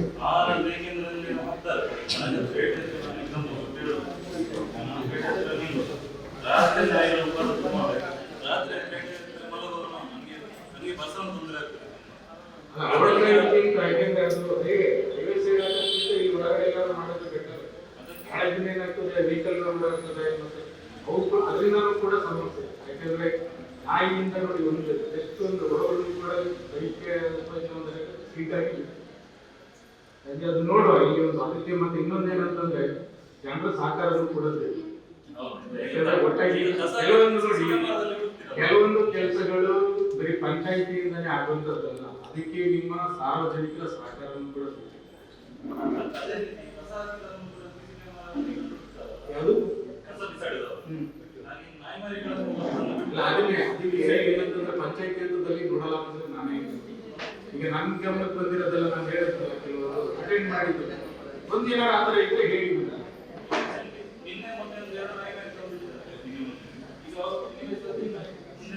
ಆಮೇಲೆ ಇನ್ನೊಂದು ಹೇಳೋದು ನನ್ನ ಹೆಸರು ಕೆಲವೊಂದು ಬೇಜಾರು ಎಲ್ಲಾಗ್ತದೆ ಅಂತಂದ್ರೆ ನಾಯಿ ಬದುಕಿರೋರ್ಗೂ ಅದು ಮನೆ ನಾಯಿ ಆಗಿರ್ತದೆ, ಸತ್ತ ನಂತರ ಬೀದಿ ನಾಯಿ ಹೇಗಾಗ್ತದೆ. ಆಮೇಲೆ ನಾನೊಂದು ಇಲ್ಲೊಂದು ವಿಚಾರ ಹೇಳಿದೆ, ನಾಯಿ ಬದುಕಿರೋ ತನಕ ನಿಮ್ಮ ಮನೆ ನಾಯಿ ಆಗಿರ್ತದೆ, ಸತ್ತ ನಂತರ ಅದು ಬೀದಿ ನಾಯಿ ಆಗ್ತದೆ. ಸಾಧ್ಯನಾ? ಅಟ್ಲೀಸ್ಟ್ ನಾವು ಮನುಷ್ಯರಾಗಿರೋರು ನಾವು ಮಾನವೀಯತೆ ಇರೋದು. ಯಾಕೆಂದ್ರೆ ನಾನು ಇದನ್ನ ನಿಮಗೆ ಅಂತ ಹೇಳ್ತಿಲ್ಲ, ಕಾಮನ್ ಆಗಿ ಹೇಳ್ತಿರೋದು. ಕೆಲವೊಂದು ನೋಡಿ ಕಣದಲ್ಲಿ ಒಂದು ಕಂಪ್ಲೇಂಟ್ ಮಾಡಿದ್ದೀನಿ.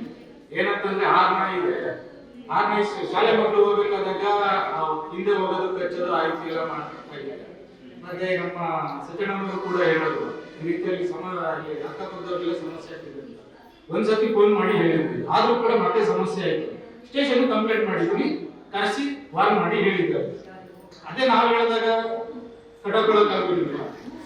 ಸ್ಟೇಷನ್ಗೆ ಹೋಗ್ಬೇಕು ಪ್ರತಿಯೊಂದು ವಿಚಾರಕ್ಕೂ ಅಂತಂದ್ರೆ ಆ ಕೆಲಸ ಮಾಡ್ಬೇಕು ಅಂದ್ರೆ ಮಾಡ್ಬೇಕಾಗ್ತದೆ. ನಾವು ಮುಂದುವರಿಬೇಕು. ಯಾಕೆಂತಂದ್ರೆ ನಮ್ಮ ಮನೆ ನಾಯಿಯಿಂದ ಬೇರೆಯವ್ರಿಗೆ ಸಮಸ್ಯೆ ಆಗ್ತದೆ ಅಂತಂದ್ರೆ ಅದು ನಾವು ನೋಡ್ಕೊಬೇಕಾಗಿರೋ ನಾವೇ.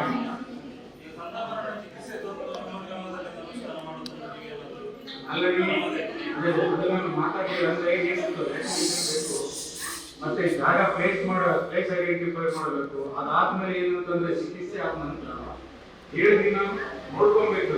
ಯಾಕಂದ್ರೆ ಆಪರೇಷನ್ ಆದ ತಕ್ಷಣ ಹೊರಗಡೆ ಬಿಡ್ಲಿಕ್ಕೆ ಆಗಲ್ಲ. ಕೆಲವೊಂದು ಮಂಗಳೂರಲ್ಲಿ ಒಂದು NGO ಇದೆ, ಬೇರೆ ಇಲ್ಲಿ ನಾನು ಮಾಡಿಸಿದ್ದೆ, ಇಂಜಿನಿಯರ್ ಇದ್ದಾಗ ಮಾಡಿಸಿದ್ದೆ.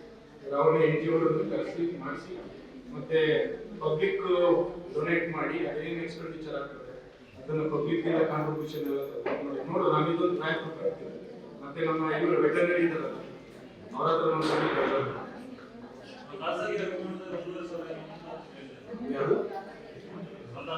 ಅದಕ್ಕೆ ಎಕ್ಸ್ಪೆಂಡಿಚರ್ ಇರ್ತದೆ. ಈಗ NGO ಅವ್ರು ಬಂದ್ರು ಕೂಡ ಅದಿಲ್ಲ, ಅದು ಇರ್ತೀವಿ. ಈಗ ನಾವು ಇರ್ತೀವಿ, ಈಗ ಅವ್ರು ಏನಂತಂದ್ರೆ ಅವ್ರು ಹೇಳೋದು ಏನಂತಂದ್ರೆ ಬರೀ ಒಂದು ವಿಲೇಜ್ಗೆ ಬಂದ್ರೆ ಮಾಡೋಕ್ಕಾಗಲ್ಲ.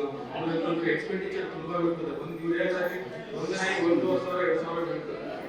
ಹಾಗಾಗಿ ಅವರು ಇದು ಅಂದ್ರೆ ಮೊದಲಿಂದ ಬೇರೆ ವಿಷಯಗಳನ್ನ ಒಂದು 2-3 ಪಾಯಿಂಟ್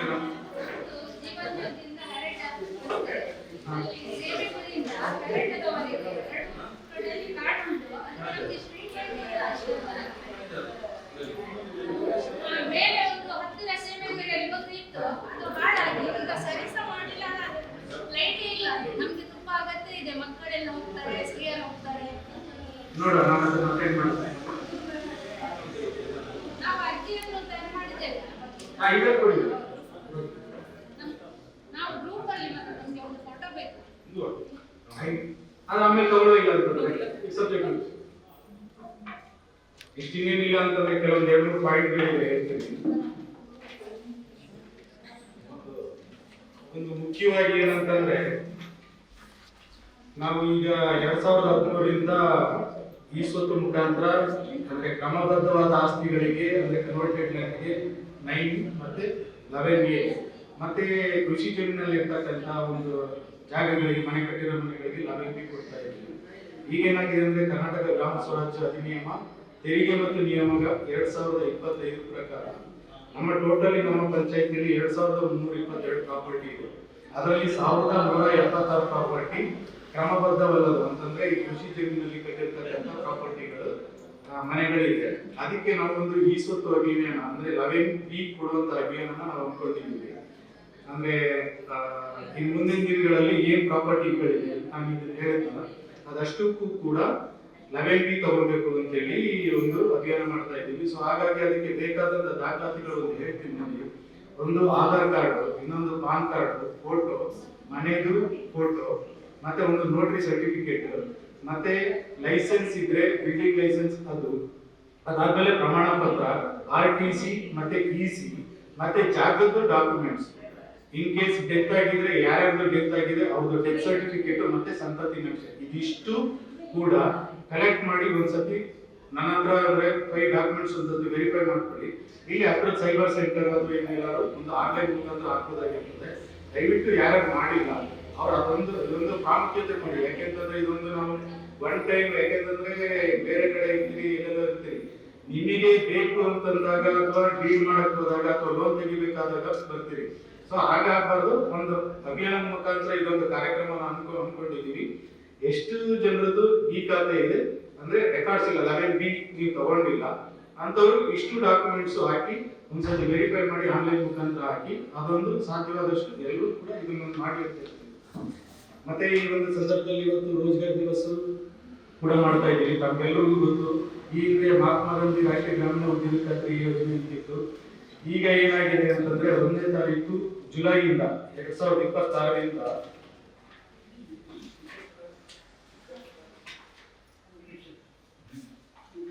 ವಿಕಸಿತ BBG ರಾಮ್ಜಿ ಅಂದ್ರೆ Viksit Bharat guarantee for Rozgar and Ajeevika mission Gramin ಅಂತ ಹೇಳಿ. ಇದಂತಂದ್ರೆ ಕೆಲವೊಂದು ಚೇಂಜಸ್ ಗಳಾಗಿದೆ. ಸೇಮ್ ಇದರಲ್ಲಿ ಏನಂತಂದ್ರೆ ಮೊದಲು 90-10% ಅಂದ್ರೆ ಸೆಂಟ್ರಲ್ ಇಂದ 90% ಅಂದ್ರೆ ಸ್ಟೇಟ್ ಇಂದ 10% ಅನುದಾನ ಬರುತ್ತೆ. ಈಗೇನಾಗಿದೆ ಅಂತಂದ್ರೆ 60% ಸೆಂಟ್ರಲ್ ಇಂದ ಬರ್ತಿದೆ, 40% ಸ್ಟೇಟ್ ಗೌರ್ಮೆಂಟ್ ಆಗ್ಬೇಕಾಗಿರ್ತದೆ. ಅದರಲ್ಲಿ ಮೇನ್ ಕೆಲವೊಂದು 4 ಕ್ಯಾಟಗರಿ ಇರ್ತದೆ. ಅಂದ್ರೆ ನೀರಿಗೆ ಸಂಬಂಧಪಟ್ಟಾಗೆ ಕಾಮಗಾರಿಗಳು, ಮತ್ತೆ ಗ್ರಾಮೀಣ ಮೂಲಸೌಕರ್ಯ, ಮತ್ತೆ ಜೀವನೋಪಾಯಕ್ಕೆ ಸಂಬಂಧಪಟ್ಟಾಗೆ ಲಘು ಮಿಷನ್ ಅಂತ ಹೇಳಿ, ಮತ್ತೆ ಹವಾಮಾನ ವೈಪರೀತ್ಯಕ್ಕೆ ಅಂತಂದ್ರೆ ಏನಾದ್ರು ಬರಗಾಲ ಅಥವಾ ನೆರೆ ಪೀಡಿತ ಅಥವಾ ಇನ್ನೊಂದು ಬೇರೆ ರೀತಿ ಬಂದಾಗ ಕೆಲವೊಂದು ಕಾಮಗಾರಿಗಳನ್ನ ತಗೋಬೇಕಾಗುತ್ತೆ. ಟೋಟಲಿ ಒಂದು ಸ್ಕೀಮ್ ಅಲ್ಲಿ ಒಟ್ಟು 318 ಕಾಮಗಾರಿಗಳಿದೆ. ಅದರಲ್ಲಿ ಸಮುದಾಯ ಆಧಾರಿತ ಮತ್ತೆ ವೈಯಕ್ತಿಕ ಕಾಮಗಾರಿಗಳು ಕೂಡ ಇದೆ. ಇದು ಈ ಸ್ಕೀಮಿಗೆ ಸಂಬಂಧಪಟ್ಟಾಗೆ ಇನ್ನೊಂದು ಇದರಲ್ಲಿ ನಾವು EKYC ಮಾಡ್ತಾ ಇದ್ದೀವಿ. EKYC ಅಂತಂದ್ರೆ ತಮ್ಗೆಲ್ಲರಿಗೂ ಗೊತ್ತು, ಈ ಯೋಜನೆಯಡಿ ಆಲ್ರೆಡಿ ತಾವು ಪ್ರತಿಯೊಬ್ಬರು ಕೂಡ ಉದ್ಯೋಗ ಚೀಟಿಯನ್ನು ತಗೊಂಡಿದ್ದೀರಿ. ಉದ್ಯೋಗ ಚೀಟಿನ ಅದರಲ್ಲಿ ಆಕ್ಟಿವ್ ಇರುವಂತದ್ದು ನಾವು ಆಲ್ರೆಡಿ EKYC ಮಾಡಿದ್ದೀವಿ. ಇನ್ಆಕ್ಟಿವ್ ಇರ್ತಕ್ಕಂಥದ್ದು ಅಂದ್ರೆ ನಮ್ಮ ಟೋಟಲಿ 1600 ಚಿಲ್ಲರೆ ನಾವು ಜಾಬ್ ಕಾರ್ಡ್ ಕೊಟ್ಟಿದ್ದೀವಿ. ಅಷ್ಟು ಜನರದ್ದು ಕೂಡ ಆಧಾರ್ ಮುಖಾಂತರ ನೆಕ್ಸ್ಟ್ EKYC ಮಾಡ್ತಾ ಇದ್ದೀವಿ. ದಯವಿಟ್ಟು ಈ ಬಗ್ಗೆ ಸಾಕಷ್ಟು ಗ್ರೂಪ್ಗಳ ಮುಖಾಂತರ ನಾವು ವಾಟ್ಸಪ್ ಮುಖಾಂತರ ಮತ್ತೆ ಕಾಲ್ ಮಾಡಿ ಕೂಡ ತಿಳಿಸಿದ್ದೀವಿ. ಇದ್ರ ಬಗ್ಗೆ ಯಾರಾದ್ರೂ EKYC ಆಗಿಲ್ಲ ಅವರು ದಯವಿಟ್ಟು ಬಂದು ಅದೊಂದು EKYC ಮಾಡ್ಕೊಳ್ಳಿ. ಅಕಸ್ಮಾತ್ ತಾವೇ ಮನೆಯಲ್ಲಿ ಮಾಡ್ಕೊಳ್ತೀವಿ ಅಂತಂದ್ರೂ ಕೂಡ ಅದು ಅಪ್ಲಿಕೇಶನ್ ಮತ್ತೆ ಲಿಂಕ್ ಕಳಿಸ್ತೀವಿ. ಅದರಲ್ಲಿ ನಮ್ಮ ರಮಣಿಯವರಿಗೆ ಕಾಲ್ ಮಾಡಿ ಕೇಳಿದ್ರೆ ಯಾವ ರೀತಿ ಮಾಡಬೇಕು ಅಂತ ಹೇಳಿದ್ರೆ ಅವ್ರು ಅದ್ರ ಬಗ್ಗೆ ಡೀಟೇಲ್ಸ್ ಅನ್ನು ಕೊಡ್ತಾರೆ. ಮತ್ತೆ ಇನ್ನೊಂದು ನೀರಿಗೆ ಸಂಬಂಧಪಟ್ಟ ಈಗ ಆಲ್ರೆಡಿ ಚರ್ಚೆ ಆಯಿತು.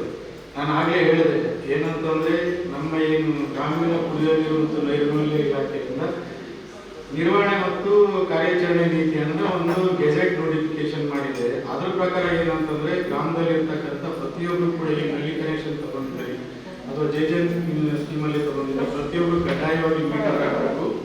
ಮತ್ತೆ ನೀರಿನ ಏನ್ ಯೂಸ್ ಮಾಡ್ತೀರಿ ಅದನ್ನ ನೀವು ಏನ್ ಬಳಕೆ ಮಾಡಿದಿರಿ ಅದ್ರ ಪ್ರಕಾರ ನೀವು ಆ ಬಳಕೆ ಶುಲ್ಕನ ಕೊಡಬೇಕಾಗ್ತದೆ. ಈಗ ನೋಟಿಸ್ ಕೊಡೋದನ್ನೇ ಡಿಸ್ಕನೆಕ್ಟ್ ಮಾಡ್ತೀರಿ ಅಂತ ಅದನ್ನ ನೋಟಿಸ್ ಕೊಡೋ ಅಗತ್ಯನೇ ಇಲ್ಲ. ಏನು ನಮ್ಮ ಮೀಟರ್ ರೀಡಿಂಗ್ ಬಿಲ್ ಕೊಡ್ತೀವಿ ಅದೇ ನೋಟಿಸ್ ಇದ್ದಾಗ ಅದ್ರ ಹಿಂದೆ ಕಂಡೀಷನ್ ಇರ್ತದೆ, 4 ಕಂಡೀಷನ್ ಇರ್ತದೆ. ಪ್ರತಿ ತಿಂಗಳು ನೀವು ನೀರಿನ ಬಿಲ್ ಕಟ್ಟಬೇಕು, 3 ತಿಂಗಳ ನಂತರ ಕಟ್ಟಲಿಲ್ಲ ಅಂತಂದ್ರೆ ಡಿಸ್ಕನೆಕ್ಟ್ ಮಾಡ್ತೀವಿ ಅಂತ. ಅದಕ್ಕೆ ಯಾವುದೇ ಕೂಡ ನೋಟಿಸ್ ಕೊಡೋದೇ ಆಗಲಿ ಪ್ರತ್ಯೇಕವಾಗಿ ನೋಟಿಸ್ ಕೊಡೋದೇ ಆಗಲಿ ಅವಶ್ಯಕತೆ ಇಲ್ಲ. ಮತ್ತೆ ಜೊತೆಗೆ ಇನ್ನೊಂದು ಏನಂತಂದ್ರೆ ಕಡ್ಡಾಯವಾಗಿ ಪ್ರತಿಯೊಬ್ಬರು ಕೂಡ ಈಗ ಆಲ್ರೆಡಿ ತುಂಬಾ ಸತಿ ನಾನು ಕೆಲವರಿಗೆ ಹೇಳಿದ್ದೀನಿ, ವಿಸಿಟ್ ಕೂಡ ಮಾಡಿದಾಗ ಹೇಳಿದ್ದೀನಿ, ಕೆಲವೊಂದು ಮೀಟರ್ಗಳು ಸರಿ ಇರಲ್ಲ. ಅದು ಸಾಧ್ಯವಾದಷ್ಟು ನೀವು ಮೀಟರ್ ಹಾಕೋಬೇಕು. ಕೆಲವರು ಹೇಳ್ತಿದ್ರೆ ಪಂಚಾಯತಿ ವತಿಯಿಂದ ಹಾಕೊಡಿ ಅಂತ. ಪಂಚಾಯತಿ ವತಿಯಿಂದ ಮೀಟರ್ ಯಾವುದೇ ಕಾರಣಕ್ಕೂ ಹಾಕಲಿಕ್ಕೆ ಬರಲ್ಲ. ನಿಮ್ಮ ನಲ್ಲಿ ಕನೆಕ್ಷನ್ಗೆ ಮೀಟರ್ ಬರುತ್ತಿದ್ರೆ ನೀವೇ ಅದನ್ನು ಹಾಕೋಬೇಕಾಗ್ತದೆ. ಇದಿಷ್ಟು. ಮತ್ತೆ ಇನ್ನೊಂದು ಒಣ ಕಸ ಸಂಬಂಧಪಟ್ಟ ಹಾಗೆ ನಾನು ಕಳೆದ ಪ್ರತಿ ಮೀಟಿಂಗಲ್ಲೂ ಕೂಡ ಹೇಳ್ತಾ ಇರ್ತೀನಿ, ನಾವು 2018 ಕೂಡ ಒಣ ಕಸದ ಪ್ರತಿ ಮನೆಯನ್ನು ಕಲೆಕ್ಟ್ ಮಾಡ್ತಾ ಇದ್ದೀವಿ. ಪ್ರತಿಯೊಬ್ಬರು ಕೊಡಿ, ಮತ್ತೆ ಯೂಸರ್ ಫೀಸ್ ಕೊಡಿ, ಸಹಕಾರ ಕೊಡಿ ಅಂತ ನಾನು ಕೇಳ್ಕೊಳ್ತೀನಿ. ಮತ್ತೇನಾದ್ರು ವಿಚಾರ ಇದ್ರೆ ತಿಳಿಸಿ. ಇವತ್ತಿನ ಒಂದು ಈ ಗ್ರಾಮ ಸಭೆ ಅಧ್ಯಕ್ಷತೆ ವಹಿಸಿರ್ತಕ್ಕಂಥ ನಮ್ಮ ಆಡಳಿತಾಧಿಕಾರಿ ಮಂಜುಳೇಸಿ ಅವರಿಗೆ ಧನ್ಯವಾದಗಳು. ಹಾಗೆ ಮುಕ್ಕಾಂ ಇಲಾಖೆ ಮ್ಯಾಕ್ಸಿಮಮ್ ಅವ್ರಿಗೂ ಕೂಡ ಹೇಳ್ತೀನಿ. ಹಾಗೆ ಪೊಲೀಸ್ ಇಲಾಖೆ ಉದಯ್ ಕುಮಾರ್ ಶೆಟ್ಟಿ ಅವರಿದ್ದಾರೆ, ಅವರು ಕೂಡ ಹಾಗೆ ಫಾರೆಸ್ಟ್ ಇಂದ ದಿವ್ಯ ಅವರಿದ್ದಾರೆ, ಅವರು ಕೂಡ ಹಾಗೆ ನಮ್ಮ ಗ್ರಾಮ ಆಡಳಿತಾಧಿಕಾರಿಯಾದಂಥ ರಾಮಲಿಂಗೇಶ್ವರ ಅವರು ಕೂಡ ಈ ಒಂದು ಸಭೆಯಲ್ಲಿ ಇರ್ತಕ್ಕಂಥ ಎಲ್ಲ ಏನು ಗ್ರಾಮ ಪಂಚಾಯತಿ ಹಿಂದಿನ ಸದಸ್ಯರಾಗಿರ್ಬೋದು, ಅಧ್ಯಕ್ಷರಾಗಿರ್ಬೋದು, ಮಾಜಿ ತಾಲೂಕು ಪಂಚಾಯತಿ ಅಧ್ಯಕ್ಷರಾಗಿರ್ಬೋದು, ಸಂಘ ಸಂಸ್ಥೆಯವರಾಗಿರ್ಬೋದು, ಆಶಾ ಅಂಗನವಾಡಿ ಕಾರ್ಯಕರ್ತರಾಗಿರ್ಬೋದು, ಹಾಗೆ ನಮ್ಮ ಪಂಚಾಯತ್ ಸಿಬ್ಬಂದಿಯವರಾಗಿರ್ಬೋದು, ಹಾಗೂ ಮುಖ್ಯವಾಗಿ ಪತ್ರಿಕಾ ಮಾಧ್ಯಮದ ಮಿತ್ರರಿದ್ದಾರೆ, ಅವರು ಕೂಡ ಧನ್ಯವಾದ. ಇಲ್ಲಿರ್ತಕ್ಕಂಥ ಎಲ್ಲ ಸಾರ್ವಜನಿಕ